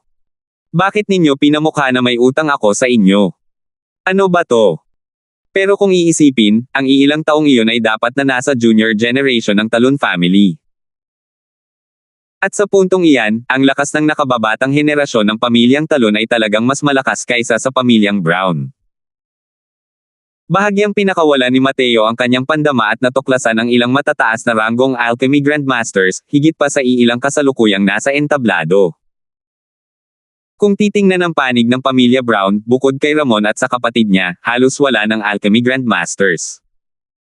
Kung iisipin, hindi dapat ganoon kalaki ang kanilang pamantayan. Kung hindi na nila kakailanganing maghanap ng panauhing ito para kay Mateo. Ang atensyon ni Mateo ay nasa kay Chendo pa rin. Naglakbay siya ng libu-libong milya sa kailaliman ng mga linya ng kalaban para iligtas ang grupo ng mga kapwa-apprentice na ito. Ngayong nakita na niya ang isa sa kanila matapos maranasan ang buhay at kamatayan, bahagyang dumagsa ang mga alon sa puso ni Mateo. Sa sandaling ito, biglang tumahimik ang buong malaking bulwagan. Maliwanag, isang mahalagang tao ang dumating. Walang nakilala si Mateo kahit isang tao rito. Isa lang ang kilala niya, at iyon ay si Chendong. Pero nakita ni Mateo na kasalukuyan siyang may kasamang isang matandang lalaki. Pero mukhang naiinip na ang matandang iyon. Katulad ng isang makapangyarihang hari ng alchemy, si Chendong ay mayroon ding isang uri ng pagyuko na nagpapabuntong hininga kay Mateo ng walang tigil. Kapag tumanggi ang pamilya, kahit na isa silang alchemy king powerhouse, wala rin silang magiging pundasyon. Sa mundo ng martial artist, ito ang laro ng mga makapangyarihang tao. Walang maaawa sa mahihina. Sa kabilang banda, isang lalaking nasa katanghaliang gulang na kaedad ni Chendong ang kasama rin ng isang matandang lalaki. Ngunit silang dalawa ay nagtatawanan at nag-uusap, malinaw na magkapantay ang relasyon. Ang taong iyon ay natural na pinuno ng pamilyang Talon, si Farley. Pagkatapos mag-usap ng ilang pangungusap, bumalik na sa kani-kanilang upuan sina Chendong at Farley Talon, habang ang dalawang matatandang lalaki ay naupo sa mga upuang nasa gitna. Pero may nakareserba pa ring upuan sa gitna ng hanay sa gitna. Maliwanag, mayroon pang isa pang mas mahalagang karakter na hindi pa dumarating. Naupo si Chendong sa pagitan ni Ramon at Mateo, habang ang iba pang matatanda sa pamilya ay nakaupo sa likuran. Pagkatapos umupo, biglang sinabi ni Chendong kay Mateo, "Kuya Lawson, sa laban na ito, makakaharap mo si Wenchang Talon. Sina Ramon at Sofia ay makakaharap sina Wenchang at Welton. Sa pagharap kay Wenchang, kailangan mo lang gawin ang iyong makakaya. Hindi mahalaga ang tagumpay o pagkatalo, okay?" Naunawaan ni Mateo sa kanyang puso na malinaw na ito ay si Chendong na hindi naniniwala sa kanyang lakas, at gustong gamitin ang pamamaraan ng estratehiya ni Tian Lawson sa karera ng kabayo para manalo sa kompetisyong ito. Tungkol sa mga plano ni Chendong, walang anumang magkasalungat na iniisip si Mateo. Kung tutuusin, ayaw niyang maging masyadong kapansin-pansin. Sa ganitong uri ng malaking kompetisyon na may ugnayan sa buhay at kamatayan, ang pag-asa kay Chendong na ipagkatiwala ang lahat ng kanyang pag-asa sa isang tagalabas na tulad ni Mateo ay malinaw na hindi makatotohanan. Kung ikukumpara, sina Ramon at Sofia, ang magkapatid, ay mga tunay niyang anak. Likas silang mas maaasahan. Dati, naiinip ang pamilya Brown sa paghahanap ng mga bisitang alalay dahil nakakulong si Ramon sa kanyang kama. Isang tao na lang ang natitira sa pamilya Brown na si Sofia. Ngayon, simula nang pinuhin ni Sofia ang vast tuber essence stimulating pill, natural na mas naniwala si Chendong sa kanyang sariling anak. Kahit wala sa maayos na kondisyon si Ramon ngayon, ang pagnanais na manalo kay Wenchang ay hindi dapat maging mahirap. Nagpadala ang pamilyang Talon ng 3 tao sa labanan. Ang lakas ni Welten ang pinakamahina, kaya't si Sofia ang humarap sa kanya. Natural na mas malaki rin ang katiyakan. Masasabing sa sitwasyon kung saan hindi kasama ang malakas na lakas ni Mateo, ang ganitong kaayusan ang pinakamakatuwiran. Walang anumang mentalidad si Mateo na hindi niya kayang malampasan ang pagkatao kay Wenchang. Isa siyang reincarnated alchemy emperor. Ano ang seryoso niyang ginagawa laban sa isang maliit na quasi-alchemy king? Dati, parang pakikipagtalo lang ito kay Wenchang. Hindi naman ganoon kaliit ang pakikitungo ni Mateo. Gayunpaman, hindi rin umasa si Chendong sa kanya. Kailangan lang niya itong lokohin ng kaunti, at sapat na iyon. Habang pinag-iisipan ito, mas lalong hindi seryoso si Mateo sa Grand Peel Assembly na ito. Nagpaplano siya sa isip kung paano makakalapit kay Chendo. Bahagyang tumango si Mateo kay Chendong para ipahiwatig na naiintindihan niya. 376. Maya-maya, isang matandang lalaki ang dahan-daang lumabas mula sa likuran at naupo sa pinakagitnang upuan. Tumayo ang lahat sa pagkakataong ito at yumuko. Sabi nila, binibigyan namin ng respeto ang Sovereign Star Abyss. Bahagyang tumango ang matanda at sinabing, umupo kayong lahat. Ang matandang ito, ako, ay nais lamang pumunta at tingnan kung anong mga henyong inapo ang lumitaw sa ating kabisera nitong mga nakaraang taon. Tungkol naman sa paghuhusga, hindi ako sasali. Kayo na lang ang magdesisyon. Manunood ako ng performance ng lahat sa laban ngayon at kukuha ng isang tao bilang aking disipulo. Nang masabi ang mga salita ni Sovereign Star Abyss, lahat ay nagpakita ng labis na tuwa. Ano yung narinig ko? Tatanggap na ng mga disipulo ang Sovereign Star Abyss. Hindi ako nagkamali ng narinig, di ba? Ilang dekada na ang nakalipas mula nang tumanggap si Sovereign Star Abyss ng kahit anong disipulo. Ngayon, gusto na talaga niyang tumanggap ng isang disipulo ng biglaan. Ano ba ang nangyari? Isang alagad ng soberanya. Hanggat makakahakbang ang isang tao sa landas na ito, magkakaroon sila ng mabilis na pag-angat. Nang makita ni Mateo ang Sovereign Star Abyss na ito, bahagyang nanliit din ang kanyang mga mata. Ito ang unang sovereign level powerhouse na nakilala niya. Kapag narating na ng mga martial artist ang Divine Traversing Realm, maaari na silang tawaging sovereign. Isa rin itong powerhouse sa antas ng sovereign. Ang kahulugan ng isang sovereign level powerhouse ay pambihira. Kung pag-uusapan ng lower realms, sila ay halos mga pinakamataas na uri ng nilalang. Tila isang Divine Traversing Realm powerhouse ang matandang lalaking ito. Higit sa lahat, isa pa nga siyang alchemy sovereign. Ang isang alchemy sovereign sa alchemy path ay itinuturing ding nakaabot sa isang mataas na antas ng kahusayan. Tanging mga alchemy sovereign powerhouses lamang ang may pinakamababang kwalifikasyon para makapasok sa mahiwagang mga mata ni Mateo. Dahil sa napakalaking pagkakaiba ng lakas sa pagitan ni Mateo at Sovereign Star Abyss, hindi niya lubos na makita ang lalim ng kabilang panig. Pero may pakiramdam si Mateo na hindi simple ang matandang lalaking ito. Tila napansin ang tingin ni Mateo, ang tingin din ni Sovereign Star Abyss ay tumingin kay Mateo. Ang malalim na titig na iyon ay halos magpabagsak kay Mateo nang hindi mapigilan. Mabilis na inilipat ni Mateo ang kanyang tingin, palihim na bumaantong hininga dahil sa pabago-bagong emosyon. Sa ngayon, masyadong mahina pa rin ang kanyang soul force. Sinulyapan lang siya ng kabilang panig ng mahina, at halos mabaliw siya. Ramon, Sofia, kailangan yung dalawa na gumanap ng mahusay sa pagkakataong ito. Kahit na matalo kayo, kailangan nyo ring makuha ang pabor ng Sovereign Star Abyss. Hanggat magiging disipulo niya kayo, mapoprotektahan din ng ating pamilya Brown ang negosyo natin. Malumanay na sabi ni Chendong na may bakas ng tuwa sa kanyang mukha. Bahagyang tumango ang dalawa. Ngunit bahagyang bumaantong hininga si Mateo sa kanyang puso. Maliwanag na bihasa at tuso ang taong ito na si Chendong. Pero masyado siyang konserbatibo pagdating sa ganitong uri ng malaking bagay. Baka hindi maganda ang kahihinatnan nito. Una, ang pamamaraang ito ng estratehiya ng kabayong pangkarera ng Tianjian ay talagang isang napaka-negatibong paraan ng pagharap sa mga bagay-bagay. Katumbas ito ng pag-amin na ang kanilang sariling pamilya ay hindi kasing lakas ng kabilang panig. Kung susuko na sila sa pakikipaglaban sa pinakamalakas na tao ng kabilang panig at hahayaan ang pinakamalakas na tao sa kanilang panig na harapin ang pangalawang tao ng pamilyang Talon, kahit na manalo sila sa huli, wala ring maghihiyawan para sa pamilyang Brown. Magtatagumpay ang pamilya Brown, ngunit mawawala ng respeto ng iba. At ang pagpapahusay ni Chendong sa kanyang sariling anak na lalaki at babae para makuha ang atensyon ng Sovereign Star Abyss ay isang paraan din na nakakawala ng sigla. Ang pamilya Brown ay nasa mababang posisyon sa simula pa lang. Hindi alam ng pamilya kung paano isugal ang lahat para lumaban, kundi ipagkatiwala ang kanilang mga pag-asa sa ibang tao. Hindi sangayon si Mateo sa ganitong paraan ng paggawa ng mga bagay-bagay. Bukod pa rito, may kutob si Mateo na maaaring hindi madaling pakitunguhan sina Welten at Wenchang. Tunay nga, habang tumatanda ang isang tao, lalong lumiliit ang kanyang tiyan. Sige, magsisimula na ang minsan lang sa isang dekadang Grand Peel Assembly.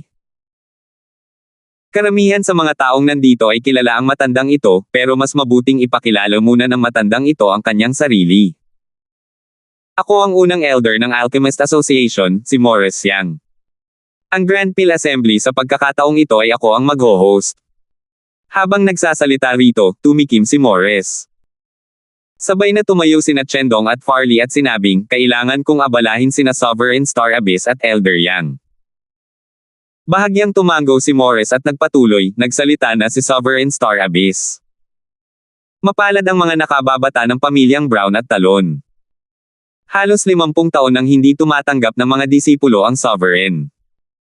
May ituturing na isang pangyayaring magpapabago sa kasaysayan ang pagkakataong ito. Sige, tama na ang mga kalabisan.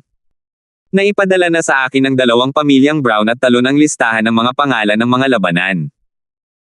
Iaanunsyo ko na ngayon ang pagkakasunod-sunod ng labanan. Habang nagsasalita rito, tiningnan ni Morris ang listahan ng mga pangalan ng labanan na hawak niya, at hindi sinasadyang tumingin ang kanyang mga mata kay Chendong. Kumabog ng malakas ang puso ni Chendong ngunit hindi siya nagsalita. Natural niyang alam na hindi nararapat ang ganitong paraan. Ngunit isa rin itong solusyon na hindi maiiwasan. Natahimik sandali si Morris, at nagpatuloy, ang unang laban, ang Sofia ng pamilya Brown laban sa Welten ng pamilya Talon. Nang masabi ang mga salitang ito, biglang nagkagulo ang mga tao. Ano? Si Sofia pala ang humaharap sa pinakamahinang Welten ng pamilyang Talon. Anong klaseng sitwasyon ito? Hey, isipin na si Chendong pala ang gumawa ng ganitong uri ng palihim na panlilinlang. Mukhang tapos na ang kapalaran ng pamilya Brown. Oo. Dahil dito, sumuko na ang pamilya Brown sa pakikipaglaban kay Wenchang, iniwan si Ramon at ang kapatid na babae para harapin ang mas mahinang sina Wenchang at Welten. Medyo natigilan din si Farley Talon. Pero agad siyang humagalpak ng tawa at sinabing, hahaha. Chendong, lalo kang lumalala habang tumatanda.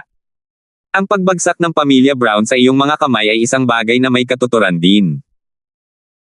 Pero kung sa tingin mo ay abot kamay mo na ang tagumpay ng ganito, masyado kang inosente. Alam ni Chendong na wala sa kanyang panig ang katwiran kaya hindi siya tumugon kay Farley. Tumingin siya ng diretso, walang ideya kung saan siya nakatingin. Umubo ng mahina si Morris at nagpatuloy, tahimik, katahimikan. Ang pangalawang laban, si Ramon laban kay Wenchang. Ang ikatlong laban, si Theo laban kay Wenchang. Nakakaawa talaga ang batang yan, na kailangan pang harapin si Wenchang. Sa tingin ko ay matatalo siya ng husto. Hehe, ang nakakaawa naman sa kanya, di ba? Nabalitaan kong hindi naman masama ang lakas niya. Isang middle rank na alchemy grandmaster na kayang pinuhin ang tier 3 high-level medicinal pills. Sumali siya sa Brown family sa panahon ng kanilang krisis pero agad siyang pinabayaan ni Chendong. Kawawa naman ang parte niya. Gamit ang ganitong paraan, kahit manalo sila, panalo pa rin ito sa kakaibang paraan. Nakakalungkot lang para sa binatang ito. Maraming tao ang naawa kay Mateo. Isang middle-rank alchemy grandmaster na nakikipaglaban sa isang quasi-alchemy king. Ano kaya ang tsansa ng tagumpay? Marami rin ang nadismaya. Akala nila noong una ay makikita nila ang laban ni Ramon at Wenchang sa tuktok. Sino ang mag-aakala na wala ng pagkakataon? Bagamat isang quasi-alchemy king si Wenchang, kamakailan lamang siya nakarating sa kaharian ng quasi-alchemy king. Sa totoo lang, may pagkakataon pa ring manalo, bagamat napakaliit ng pagkakataong ito. Nasiyahan si Ramon sa walang hanggang yaman ng pamilya Brown. Bukod sa kanyang talento, palagi rin siyang nakakasabay kay Wenchang nitong mga nakaraang taon. Nauna lang si Wenchang sa quasi-alchemy king realm ng isang hakbang kay Ramon. Kaya naman tila mas mahina si Ramon. Ngunit ngayon, ang pag-atres ng pamilya Brown ng walang laban ay nagdulot ng pagkadismaya sa maraming taong naruroon. Nagpatuloy si Morris at sinabing, ang mga patakaran ng Grand Peel Assembly ay magiging katulad ng mga nakaraang taon. Hindi ko na uulitin ang mga ito. Ngayon, magsisimula na ang unang laban, Sofia laban kay Welton. Sa entablado, ang dalawang pamilyang Brown at Talon ay magkaharap sa malayo. Nakalagay din sa pagitan nila ang lahat ng uri ng mga halamang gamot, paninda, at mga kalderong panggamot na may kaugnayan sa alchemy. Huminga ng malalim si Sofia at lumapit. Hindi alam kung bakit, bago umakyat sa entablado si Sofia, hindi niya namamalayang tumingin siya kay Mateo. At si Mateo ay kasalukuyang nakatingin din sa kanya at sinenyasan siya ng kamay, Miss Sofia, good luck. 377. Kahit puro papuri ang mga sinabi ni Mateo, kahit paano niya ito tingnan, medyo kulang pa rin ito sa sinseridad. Pero kahit hindi alam kung bakit, ang dating kaba ni Sofia ay humupa dahil sa paghihikayat ni Mateo.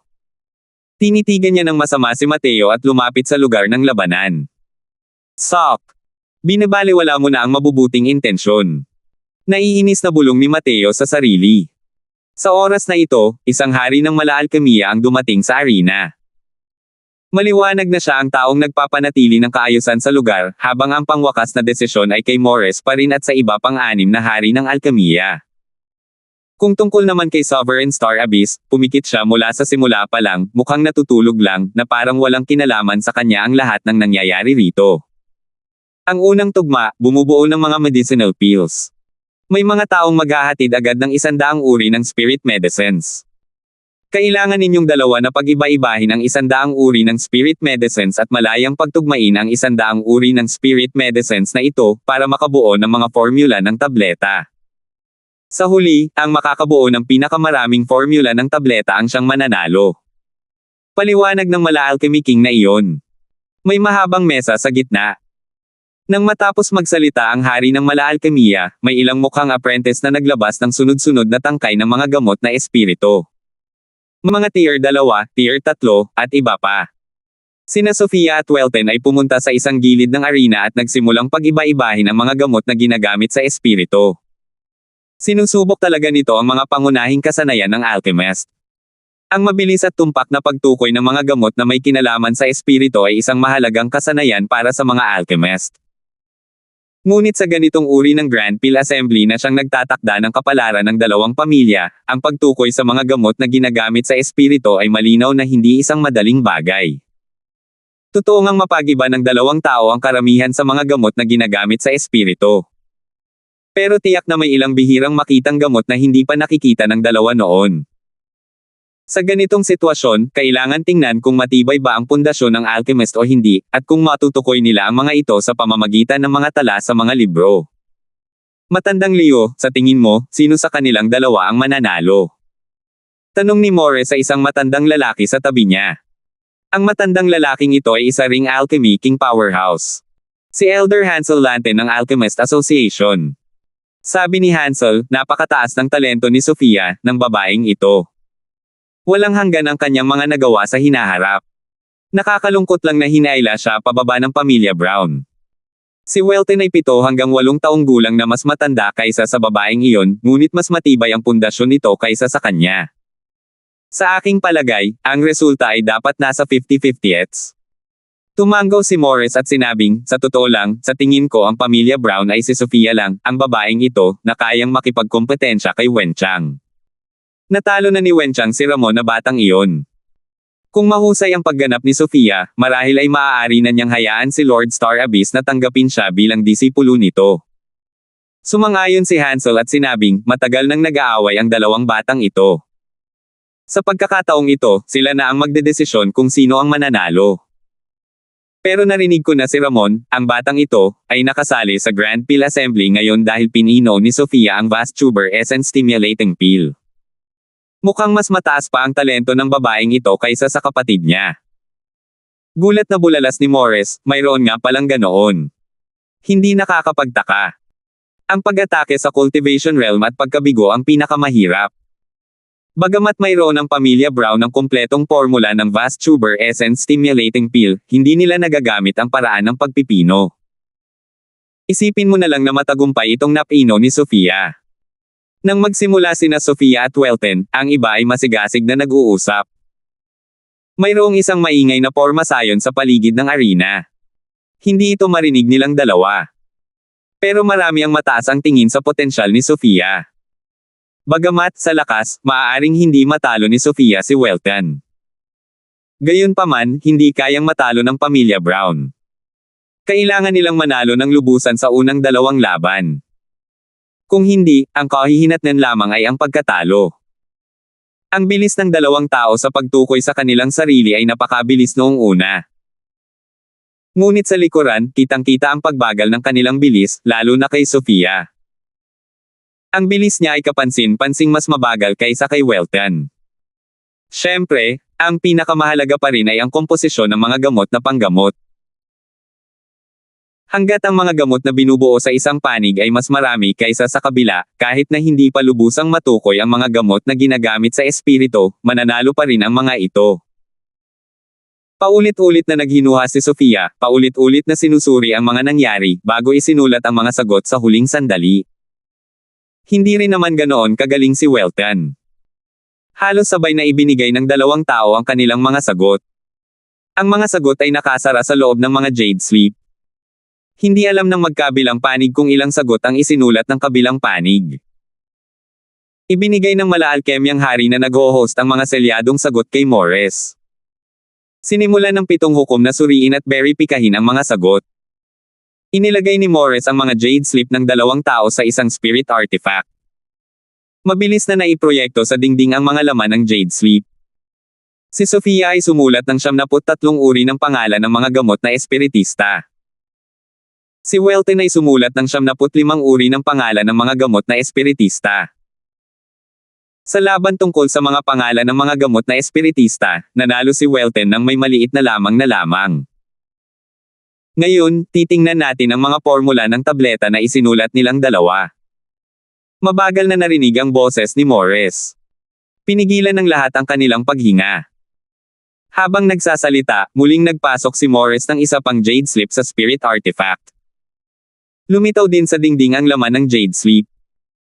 Itinuro ni Morris ang mga bagong proyektong nilalaman at sinabing, ang mga bagong proyektong nilalaman ay ang mga modelong sagot na ipinakita ng 6 na matatanda at ginugol ko ang 2 gabi para isabuhay ito. Lahat ng posibleng kombinasyon ng daang uri ng mga gamot na ito ay nandito. Susunod, ating i-cross-reference isa-isa. Kung huhulaan ang mga formula ng tableta ayon sa 100 uri ng mga gamot na may espiritu, maaaring hindi lahat ng mga formula ng tableta na isinulat ay maaaring pinuhin. Isa lamang itong theoretical na sagot. Ang paglikha ng isang uri ng formula ng tableta ay kailangang dumaan sa mga lubhang masalimuot na eksperimento. Maaari lamang itong magtagumpay sa pamamagitan ng hindi mabilang na mga pagkabigo. Maaaring may posibilidad pa nga na hindi ito magtatagumpay. Ang 100 uri ng mga gamot na may espiritu, na may mga kombinasyon ng pares at trio, sa teorya ay maaaring mahinuha ang libu-libong sagot. Ngunit dahil sa iba't ibang katangian ng mga gamot na may espiritu at pagkakaiba sa mga katangiang panggamot, kakaunti lamang ang ilang dosenang uri na tunay na may posibilidad na bumuo ng formula ng tableta. At sa kakaunting dosenang uri na ito, mainam na para sa isang uri na makagawa ng formula ng tableta sa huli pagkatapos dumaan sa maraming pagsubok. Ngunit kahit ang formula ng tableta na maaaring mabuo sa huli ay maaaring hindi isang kapaki-pakinabang na formula ng tableta. Ang ilang formula ng Pildores ay maaaring napakahirap paniwalaan, ngunit may mga formula ng Pildores na walang gaanong epekto sa mga martial artist. Walang kabuluhan. Kaya naman, ang bawat uri ng handa ng formula ng tableta ay napakahalaga. Bukod sa mga karaniwang tabletang iyon, basta't ito ay isang formula ng tableta na may kaunting halaga, lubos itong pahahalagahan ng bawat pangunahing paksayon. At ang bawat pagbuo ng isang bagong uri ng formula ng tableta ay puno rin ng mga kahirapan. Lalo na't mas mataas ang ranggo ng medicinal pill, mas mahalaga ang natural na halaga ng mga medicinal herbs na ginamit. Paano magkakaroon ng ganoong kalaking pondo ang isang karaniwang alchemist para makabuo ng mga bagong formula ng pill? Tanging ang mga higanteng paksyong iyon lamang ang maaaring magkaroon ng posibilidad na bumuo ng mga bagong formula ng tableta. Tulad ng Tranquil Cloud Sect, isang malaking grupo ng mga quasi-alchemy kings ang matagal nang nakikibahagi rito, at ngayon lang nakabuo ng ilang tier isang medicinal pills. Ang mga gamot na ininom ni Mateo ay halos kapareho ng mga bagay na kanilang ginawa. Noon, parang natapakan mo ang kanilang mga buntot. Mayroong kabuoang 63 uri ng tableta sa ating listahan ng mga sagot. Si Sofia ay sumulat ng 38 uri ng tableta, at si Welton naman ay sumulat ng 40 uri. Ngayon ay pagkukumparahin natin ang mga tamang sagot. Sinimulan ni Morris na itugma ang mga sagot ni na Sofia at Welton sa isa't isa sa mga tamang sagot. Ang resulta ay isang tableta lang ang mali kay Sofia, habang 3 naman ang mali kay Welton. Tabla pala ang naging resulta sa huli. At sa sitwasyon kung saan tabla, titingnan nila kung sino ang sumulat ng pinakamaraming gamot na may kinalaman sa espiritu. Dahil pareho ang bilang ng mga formula ng tableta na isinulat nilang dalawa, ang mananalo sa huli ay ihahayag na sana ni Morris ang mga resulta. Sandali lang. Biglang tumayo si Mateo at pinutol ang mga sinabi ni Morris. 378. Nang marinig ang inanunsyo ni Morris ang mga resulta, ang mga ekspresyon ng anak ni Chendong ay naging napakapangit. Kung mali ang naging simula, ang unang laban ay isa ng talo. Malinaw na magiging isang malaking dagok ito para sa pamilya Brown. Bukod pa rito, natalo lang si Sofia sa laban dahil sa isang bahagyang kawalan. Mahirap maiwasang maapektuhan ang kanyang mga kalaban sa bandang huli. Pero sa sandaling iyon, biglang tumayo si Mateo. Sandali lang. Kumunat ang noo ni Morris at malungkot na sinabi, anuman iyon, hintayin mo lang matapos kung ay anunsyo ang mga resulta, saka ka mag-usap. Umupo ka para sa akin. Pinagsalikop ni Mateo ang kanyang mga kamay at sinabing, Panginoon ko, ang dapat manalo sa laban na ito ay ang pamilya Brown. Naging matamlay ang ekspresyon ni Morris. Naging malamig ang tono niya nang sabihin niya, pinag-iisipan mo ba kung may kinikilingan kaming 7 sa pamilya Talon? Pero ngumiti si Mateo at sinabing, tinatanggap ko lang ang bagay na ito batay sa merito nito. 4 na mali ang sagot ni Welton. Kaya, dapat ay talo siya sa round na ito. Harumph. Ang daming kalokohan. Ngayon lang, tinyugma ko ito nang naaayon sa mga sagot ng modelo. Paano naging mali? Hindi man lang nagsalita si Family Head Brown, paano hahayaang magsalita ng kalokohan ang isang junior na katulad mo? Malamig na sabi ni Morris kasabay ng isang malamig na singgal. Bahagyang kumunat din ang noo ni Chendong. Hindi niya maintindihan kung bakit ganoon ka-extremiste si Mateo at hindi niya mapigil ang magpumilit. Kuya Lawson, alam kong umaasa kang mananalo ang pamilya Brown, pero mas mabuting huwag mong sabihin ang mga ganitong salita. Natural lang na gusto niyang makitang manalo ang pamilya Brown. Pero sa harap ng napakaraming tao, hindi maaaring magkaroon ng paboritismo ang Alchemist Association at gumawa ng mga irregularidad. Medyo hindi makatwiran ang ginagawa ni Mateo. Pero walang pakialam si Mateo at malamig na sinabi, ang landas ng alchemy ay patuloy na nagbabago. Kahit na ang ilan sa inyo ay mga makapangyarihang hari ng alchemy, paano ninyo masasabing ang mga sagot na naisip ninyo ay mga modelong sagot? Wala nga akong karapatang magbigay ng aking opinyon. Nang lumabas ang mga salita ni Mateo, nagbago ang ekspresyon ng ilang hari ng alchemy mula sa Alchemist Association, ang kanilang mga mukha ay nagpapakita ng kalungkutan. At nang inig ang mga talukap ng Sovereign Star Abyss, pagkatapos ay agad na bumalik sa normal. Chendong, sinasadya ba ng taong ito na natagpuan mo rito para manggulo? Maaari kayang kaming 7 sa mga Alchemy Kings ay hindi man lang kayang tapatan ng batang Alchemy Grandmaster na ito. Kung gayon, ano pa ang natitira para makipagkompetensya sa Grand Pill Assembly na ito? Ang iyong Brown family ay maaaring direktang manalo. Ngunit hindi pinansin ni Morris si Mateo at direktang tinanong si Chendong. Nagbago ang ekspresyon ng mukha ni Chendong. Nasaktan ng lahat ng mga hurado sa mga salitang ito ni Mateo. Ano kaya ang dapat nilang laruin mamaya sa likuran? Theo, tumigil ka na sa kadaldalan. Umupo ka para sa akin. Seryosong sabi ni Chendong. Sa oras na ito, hindi niya maiwasang maghinala sa mga motibo ni Mateo. Ang paglukso niya para hamanin ang mga hukom sa oras na ito, hindi ba't sinasadya nitong sirain ang pamilya Brown? Kumunat ang noo ni Mateo at inilingon niya si Chendong, nanlamig ang mga mata niya. Hindi alam ni Chendong kung bakit, nang makita niya ang mga mata ni Mateo, hindi niya sinasadyang makaramdam ng lamig mula sa kaibuturan ng kanyang puso at hindi niya talaga ito tinangkang salubungin ang tingin nito. Ang batang ito. Palihim na pinagpawisan sa takot si Chendong. Kung gagamit ka ng lalaki, huwag mo siyang pagdudahan. Kung pinaghihinalaan mo siya, huwag mo siyang gamitin. Kung sa tingin ng family head ay naglalako lang ako, maaari akong umatras agad. Walang pakialam na sabi ni Mateo, ngunit naging malamig ang kanyang tono. Tinutulungan niya ang pamilya Brown na lumaban para sa mga benepisyo, ngunit ang totoo ay tinulungan ni Chendong ang mga tagalabas na Sir-on siya. Kahit alam niya ang mga alalahanin ni Chendong, hindi sinasadyang nakaramdam din si Mateo ng mapait na pagkadismaya. Si Chendong, isang mataas na hari ng alchemy, ay naapektuhan ng aura ni Mateo ng ilang sandali. Hahaha. Chendong, lalo ka talagang lumalala habang tumatagal ang buhay mo. Nakahanap ka ba ng ganoong kalaking tao na magpapasaya sa lahat? Hindi lahat ng sagot na nakuha ng 7 pinakamalakas na elder ng Alchemy King sa asosasyon ay pawang mga tamang sagot. May mas nakakatawa pa ba rito? Pinapainit din ni Talon Fanshua ang apoy sa tabi. Nang halos mawalan na ng balanse ang sitwasyon, isang mahinang boses ang narinig, Panginoong Ama, naniniwala po ako na hindi magsasalita ng kalokohan si Theo. Gusto ko sanang makakuha ng sagot. Si Sofia talaga iyon. Medyo nagulat na tumingin si Mateo kay Sofia.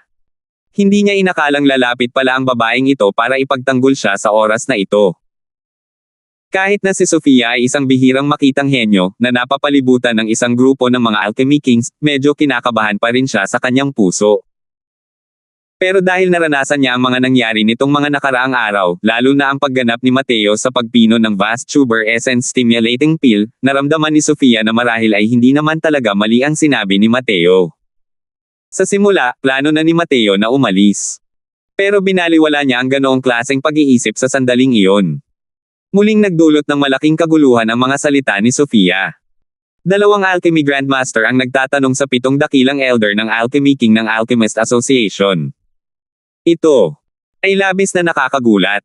Maraming tao ang tumingin kay Sofia ng may kakaibang mga mata. Nasupil na ba ng batang lalaking ito ang babaeng nagngangalang Theo? Hey, ang Grand Pill Assembly na ito ay isinagawa ng napakaraming beses. Ayon sa mga tagubili ng kanyang kamahalan, ang Emperador ng Hangin, palaging ang ating Alchemist Association ang nagho-host nito. Wala pang problemang lumitaw noon. Hindi ko akalain na sa pagkakataong ito, makakasalubong natin ang 2 nakababata na hindi alam ang kalawakan ng langit at lupa. Ang laban na ito ay napanalunan ni Weltan. Kung ayaw mong sumuko, maaari kang maghain ng reklamo sa kanyang kamahalan, ang Emperador ng Hangin. Ngayon, ituloy mo na ang susunod na laban. Mapangahas na inanunsyo ni Morris ang mga resulta. Ang pagdaraos ng Alchemist Association sa Grand Pill Assembly ay ang mga tagubili ng Emperador ng Hangin. Si Morris ang may autoridad na magdesisyon kung sino ang mananalo at matatalo. Bukod dito, naantig niya ang kanyang puso at nadama na ang kanyang ginawa ay hindi mapag-aalinlanganan. Hindi siya natatakot na ang pamilya Brown ay pumunta sa Emperador ng Hangin upang maghain ng reklamo. Bukod pa rito, katapos ng araw na ito, hindi pa rin alam kung makakaligtas ba o hindi ang pamilya Brown sa kabisera. Walang humpay na ngumisi si Mateo. Wala na talagang pag-asa ang grupo ng mga arrogant at mayayabang na ito. Ngunit ang hindi niya inaasahan ay sa sandaling ito, ang Sovereign Star Abyss na malapit ng makatulog ay walang pagmamadaling nagsalita, Morris, pakinggan mo ang sasabihin ng junior na ito. Nagbago ang ekspresyon ni Morris, ngunit hindi siya nang ahas na sumalungat, at magalang na sumagot, oo. Pagkatapos noon, humarap siya kay Mateo at sinabing, dahil gusto kang kausapin ni Lord Star Abyss, sabihin mo sa amin. Kung hindi mo masabi ang dahilan, hindi ito kasing simple ng paghatol sa pagkatalo ng pamilya Brown.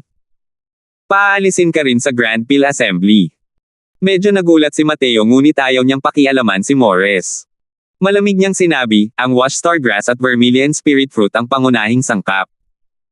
Ang Sky South Star, Violent Flame Sand, at Autumn Pine Knot ang karagdagang materyales. Hindi kayang pinuhin ng kombinasyong ito ang isang medicinal peel. Kaya, hindi ito maituturing na tamang sagot. Nang marinig ang mga salita ni Mateo, hindi sinasadyang napatingin ang lahat sa maliwanag na kurtina at mabilis na natagpuan ang mga sagot ni Welton at ng mga matatanda. Sa katunayan, magkapareho sila. Walang alam na bata. Sinuri na natin ang alchemic logic ng 5 uri ng medicinal herbs na ito. Kung magkakaroon ng malawakang eksperimento, tiyak na makakabuo ito ng formula ng tableta. Anong karapatan mong sabihin na hindi nito kaya? Malamig na sanggal ni Morris. Hindi pinansin ni Mateo ang kanyang pagtatanong at nagpatuloy, mula sa unang tingin, ang alchemic logic ng ilang uri ng medicinal herbs na ito ay walang anumang magkasalungat na aspeto, kaya dapat ay kaya nitong bumuo ng isang formula ng tableta. Ngunit sa panahon ng proseso ng pagpino ng medicinal peel, ang 3 uri ng supplementary materials na ito na magkasama ay magdudulot ng sunod-sunod na pagbabago, nasisira sa mga medicinal properties ng Wash Star Grass at Vermilion Spirit Fruit. Hindi ito lubos na makakabuo ng isang tableta. Nang makita ni Mateo na gustong pumatol ni Morris, nagsalita siyang muli, huwag kang magmadaling pabulaanan ako. Kung hindi ka naniniwala, maaari natin itong verifikahin ngayon din. Magsasalita na sana si Morris nang biglang bumukas ang bibig ni Sovereign Star Abyss at sinabing, hindi na kailangang verifikahin pa. Tama ang sinabi niya. 379. Ano? Ito. Paano ito posible? Sabi nga ni Sovereign Star Abyss, tama ang baliw na to. Hindi ba't ibig sabihin noon ay mali lahat ang 7 dakilang elder? Napakasubversibo naman. Swerte ba ng batang ito at bigla na lang niya itong nakita, o ito ba ay tunay na kasanayan at tunay na kaalaman? Ito. Sa tingin ko dapat itong isang random na pagbaril sa dilim, tama ba? Ang 7 elder na iyon ay pawang mga powerhouse ng Alchemy King. Ang lalim ng kanilang pag-unawa sa mga medicinal herbs ay hindi kayang isipin ng mga katulad natin. Posible na ang punk na ito ay nakakita na ng ilang malabong kaalaman dati, at ang kaalamang ito ay nagkataon lamang na hindi alam ng mga elder. Totoo. Tutal, hindi rin naman omniscient ang mga elder. Tiyak na may dead angle ang kanilang kaalaman sa alchemy. Nagulat ang lahat sa mga sinabi ni Sovereign Star Abyss. Tama naman talaga ang sinabi ng batang ito. At ang sinasabing tamang sagot na pinagsama-sama ng 7 dakilang matatanda ay mali pala. Ang 7 dakilang elder na ito ay pawang mga matandang kakatwa na sumikat ng mahigit 100 taon. Hindi maarok ang bawat lakas ng bawat isa sa kanila. Ang kanilang kaalaman tungkol sa alchemy path ay lalong hindi kayang paniwalaan ng mga ordinaryong tao. At si Mateo. Siya ay isang 19 na taong gulang na bata pa lamang. Ang panahon na nabuhay siya ay hindi man lang kasing haba ng panahon ng mga matatanda. Itinuro pa niya ng harapan ang mga pagkakamali ng 7 dakilang matatanda. Walang naghinala sa mga sinabi ni Sovereign Star Abyss. Dahil sa mundo ng alchemy ng Central Capital, siya ang may ganap na awtoridad. Sinabi niya na mali iyon, ibig sabihin ay tiyak na mali ang 7 dakilang matatanda. Hindi na kailangang mag-alinlangan pa. Hindi makapaniwalang tumingin si Chendong kay Mateo at hindi sinasadyang napalunok ng malalim. Hindi niya maiwasang maalala ang mga matang tiningnan siya ni Mateo kanina. Nakakapanghina ng loob ang ekspresyon niya. Paano niya hindi nasabi? Kung hindi dahil kay Sofia na sumugod sa mahalagang sandali, malamang ay umalis na si Mateo sa sandaling ito, di ba? Sa pag-iisip tungkol dito ngayon, hindi maiwasan ni Chendong na makaramdam ng takot pagkatapos ng pangyayari. Taos-pusong tinutulungan ni Mateo ang pamilya Brown, habang pinaghihinalaan niya ito. Tinapos ni Sovereign Star Abyss ang pangungusap na iyon at muling ipinikit ang kanyang mga mata na parang nakatulog muli. Parang yung eksena kanina ay parang naglalakad lang siya habang natutulog. Malinaw na alam ni Morris na hindi naglalakad tulog ang Sovereign Star Abyss. Hindi lang talaga siya makapaniwala. Noong una, inakala niyang sinasadya ng binata na ito ang manggulo. Sino ang mag-aakala na mayroon nga palang ganoong bagay? Pagkatapos ng Grand Peel Assembly, kailangan niya talagang pumunta at verifikahin kung totoo ba ang sinabi ng batang ito o hindi. Kahit na natangay ang mukha niya ng isang binata sa publiko, kinailangan pa ring magpatuloy ng Grand Peel Assembly. Naibo ka na lang ni Morris ang bibig para sabihin, dahil sinabi ni Lord Star Abyss na mali ang sagot na ito, sa unang laban, panalo si Sofia ng pamilya Brown. Medyo pangit ang ekspresyon ni Welton. Malinaw na nanalo na siya. Sino ang mag-aakala na mapipigilan siya ng batang ito? Hindi niya maiwasang titigan ng masama si Mateo na may parang nakamamatay na pagnanasa. Ang ikalawang round, pag-deconstruct ng mga medicinal pills. Kayong dalawa ay makakatanggap ng tig-3 medicinal pills pansamantala. Ang mga medicinal pills na ito ay pino-ayon sa mga formula ng pills ng Alchemist Association. Imposibleng magkaroon ang mga ito para sa labas ng mundo. Kailangan ninyong matukoy ang mga bahagi ng medicinal pill sa pamamagitan ng paningin, amoy, at lasa. Ang taong makakapagsuri nito ng tama ang panalo. Direktang dinala ng Quasi-Alchemy King ang lahat sa ikalawang round ng kompetisyon. Walang nagawa si Welton kundi isantabi ang kanyang mga iniisip at ipagpatuloy ang ikalawang round ng kompetisyon. Ang pag-deconstruct ng mga medicinal pills ay isang napakataas na antas ng kasanayan. Kinakailangan nito na maging lubos na pamilyar ang alchemist sa mga medicinal herbs.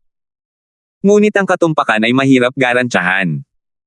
Bukod pa rito, kahit na ang mga sangkap ng medicinal pill ay tuluyang na-deconstruct, ang pagnanais na pinuhin ito ay isang bagay na hindi rin malamang. Kaya naman makakasiguro ang Alchemist Association na ilalabas ang mga medicinal pills para sa dalawang pamilya upang ma-deconstruct. Nanalo si Sofia sa unang round. Lumakas ang kanyang kumpiyansa. Sa ikalawang round ng kompetisyon, nakalutas siya ng kabuoang 11 uri ng mga gamot na may espiritu mula sa 3 uri ng mga tabletang panggamot, habang 9 na uri lamang ang nabuo ni Welton. Nanalo na naman si Sofia. Pero, ang pinakamahalaga pa rin ay ang ikatlong round, na siyang pagpipino ng tableta. Bilang isang alchemist, ang pinakamahalaga ay ang natural na pagpipino ng pill. Kaya naman, napakalaki rin ang bigat na sakop ng pagpipino ng pill sa Grand Peel Assembly. Sa Grand Peel Assembly, kailangang tapusin ng bawat tao ang pakikipagkompetensya sa 3 round bago matukoy ang mananalo. At lahat ng mga variable ay lumitaw sa ikatlong yugto ng pagpipino ng tableta. Kahit natalo ang unang 2 round, basta tuluyang natalo ng isang tao ang kanyang kalaban sa ikatlong round ng refinement, maaari pa rin silang magtagumpay. Ang tinatawag na ganap na pagbagsak ay ang ganap na pagdurog ng isang partido sa kabilang partido sa mga tuntunin ng kalidad ng gamot na panggamot. O ang isang panig ay nagtagumpay sa pagpino ng gamot na panggamot habang ang kabilang partido ay nabigo. Kung hindi man malaki ang pagkakaiba sa kalidad sa pagitan ng dalawang tao, natural lang na ang nanalo sa dalawang magkasunod na round bago ito ang siyang nanalo. At sa prosesong ito, ang mga opinyon ng mga hukom ay talagang napakahalaga. Kaya naman, itinalaga ng emperador ng hangin ang neutral na Alchemist Association upang magdaos nito. Siyempre, makikita ng lahat ang kalidad ng gamot na ito. Ang paggamit ng mga hurado ay lilito lamang sa sitwasyon kung saan napakaliit ng pagkakaiba. Ang medicinal pill na inyong dalawa ay pipinuhin ay Tier 3 high-level medicinal pill, Jade Pith Ice Clear Pill, sabi ng Quasi-Alchemy King. Sa mga formula ng tableta na Tier 3, may ilang formula ng tableta na ipinaalam sa publiko at kinilala rin sa publiko na napakahirap pinuhin ang mga gamot. Isa na rito ang Jade Pith Ice Clear Pill na ito. Nang makita ang formula ng tabletang ito, nagbago ang ekspresyon sa mukha ni Sofia. Napakataas ng kahirapan sa pagpino ng Jade Pith Ice Clear Pill na ito. Nagkataon lang na mahina si Sofia sa pagpino ng ganitong uri ng medicinal pill. Sa pinakamarami, 30% lang ang katiyakan niya na mapino niya ito. At sa kabilang banda, isang masayang gulat na ekspresyon ang lumitaw sa mukha ni Welton. Maliwanag na bumagay sa panlasa niya ang gamot na ito. Kumunat ang noo ni Ramon at sinabing, bakit lumabas ang topic na ito? Ang Jade Pith Ice Clear Pill ay isang medicinal pill na mahina si Sofia. Ang laban na ito ay hindi maganda ang takbo.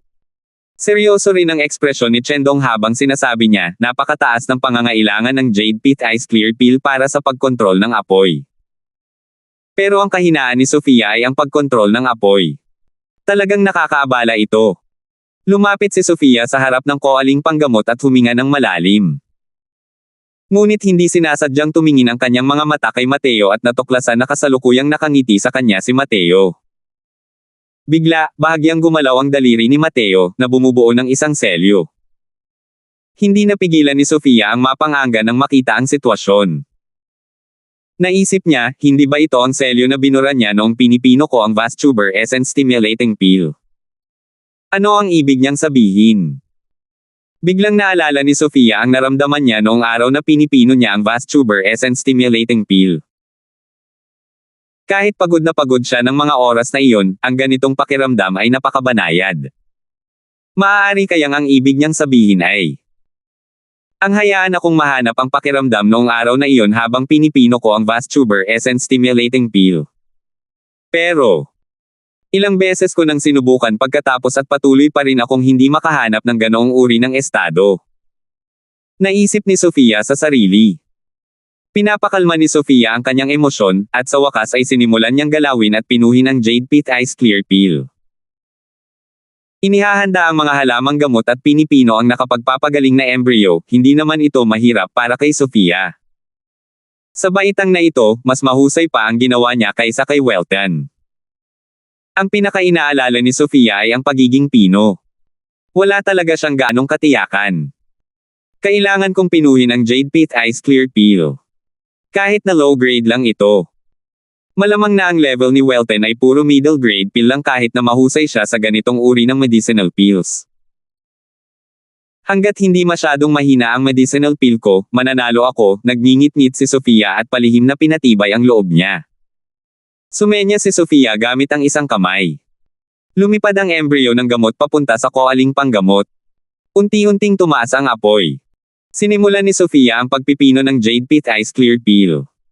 380.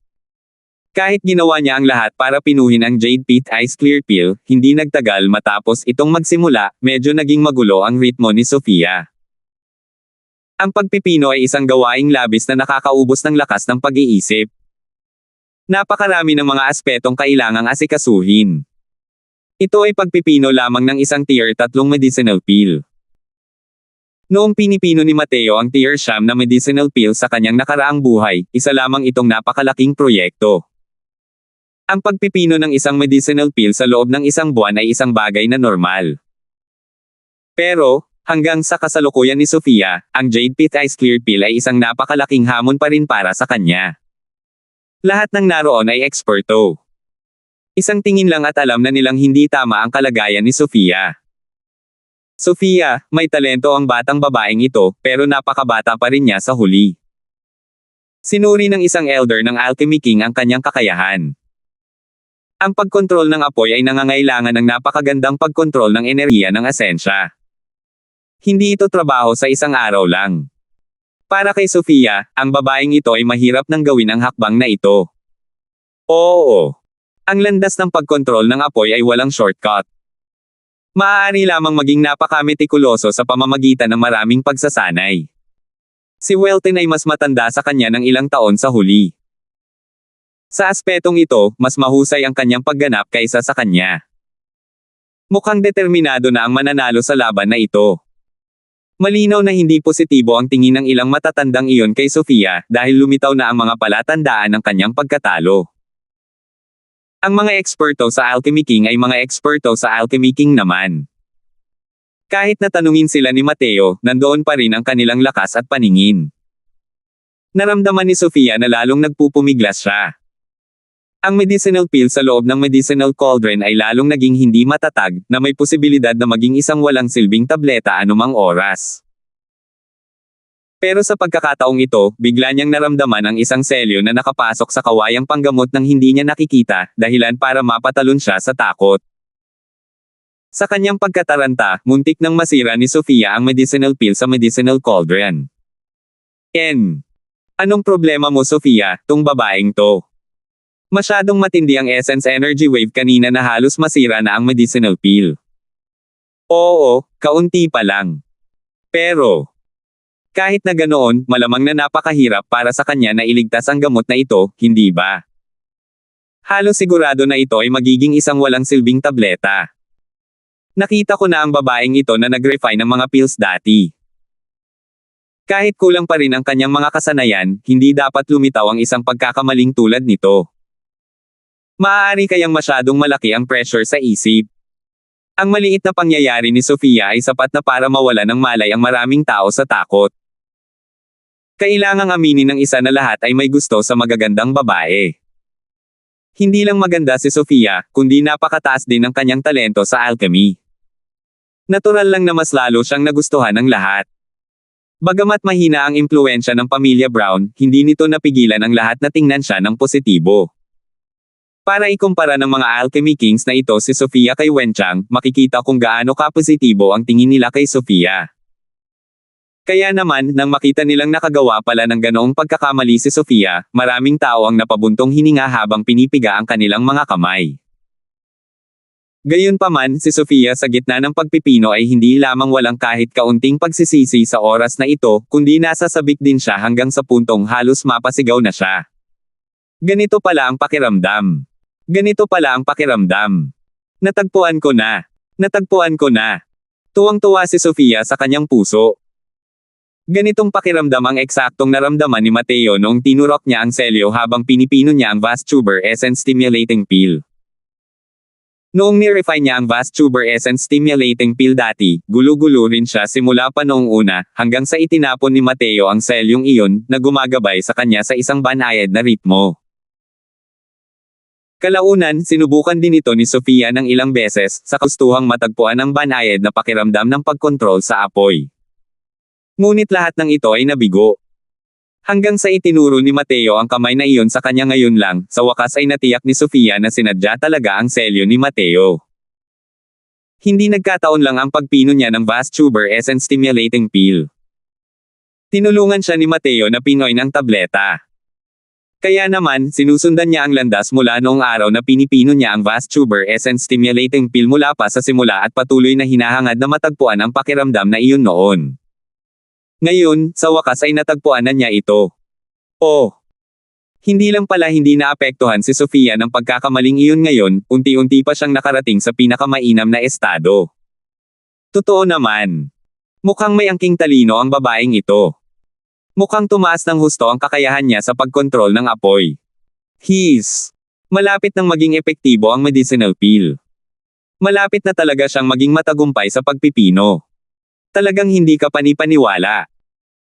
Ayon sa mga nakaraang karanasan, para sa isang malaking pagkakamali na mangyari habang pinoproseso, isa lamang itong walang kwentang lunas ang kaya nitong pino. Ang pagnanais na iligtas ang sitwasyon sa mga huling yugto ay halos imposible. Gayunpaman, nagawa ito ni Sofia. Paikliin. Mahinang sigaw ni Sofia. Nabuo na ang gamot. Ang resulta ay mas naunang natapos si Sofia kaysa kay Welton. Hindi maitago ni Ramon ang tuwa sa kanyang puso at sumigaw, "Magaling, Sofia." Bagamat hindi nagsalita si Chendong, mahahalata sa kanyang ekspresyon na labis din siyang nagulat at natuwa sa resultang ito. Maliban na lang kung hindi sila ang tinitingnan ni Sofia kundi si Mateo na nasa gilid. Ang kanyang mga mata ay puno ng pasasalamat. Nagtaas ng thumbs up si Mateo sa kanya at gumanti ng isang bahagyang ngiti.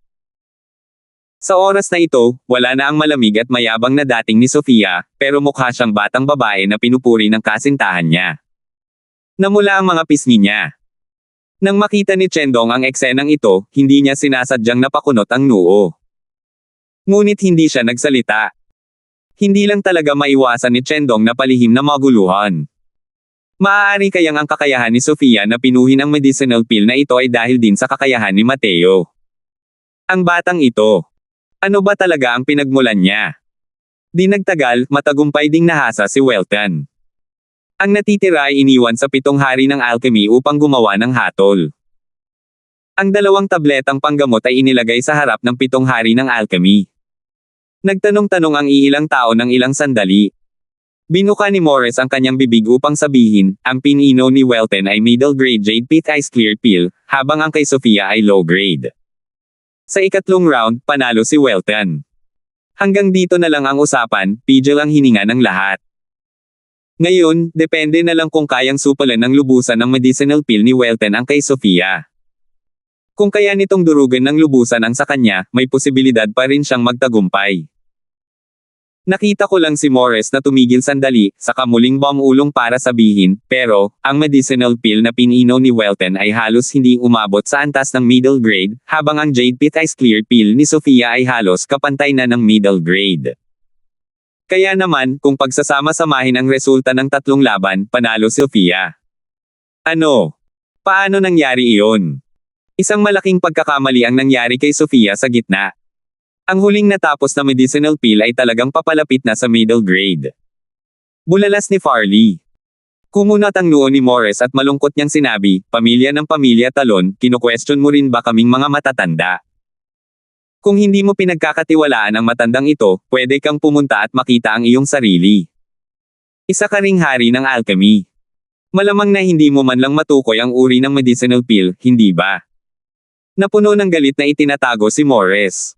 Ngayon, paulit-ulit siyang tinatanong ng mga tao. Bilang isang elder ng Alchemist Association, kailan pa siya dumanas ng ganitong treto? Pero sa loob-loob ni Morris, labis din siyang nagulat sa ipinakita ni Sofia. Isang malaking pagkakamali ang nangyari, ngunit hindi lamang hindi pinino ni Sofia ang isang walang kwentang tableta, itinaas pa niya ang kalidad ng medicinal pill sa ganitong antas. Talagang nakakagulat ito. Nailang si Farley. Dali-dali niyang ikinumpas ang kanyang mga kamay at sinabing, hindi naintindihan ni Elder Yang. Hindi ko kinu-question ang ilan sa inyo, ito lang. Ito lang. Ikinumpas ni Morris ang kanyang manggas at pinutol ang kanyang sasabihin, halina kayo, mga kasama, dalhin ninyo itong dalawang gamot sa harap ng pinuno ng pamilya na si Talon at hayaan ninyong makita niya mismo kung nagsisinungaling ba ang matandang ito sa akin o hindi. Salamat po at sinamahan ninyo ako, ingat lagi mga master.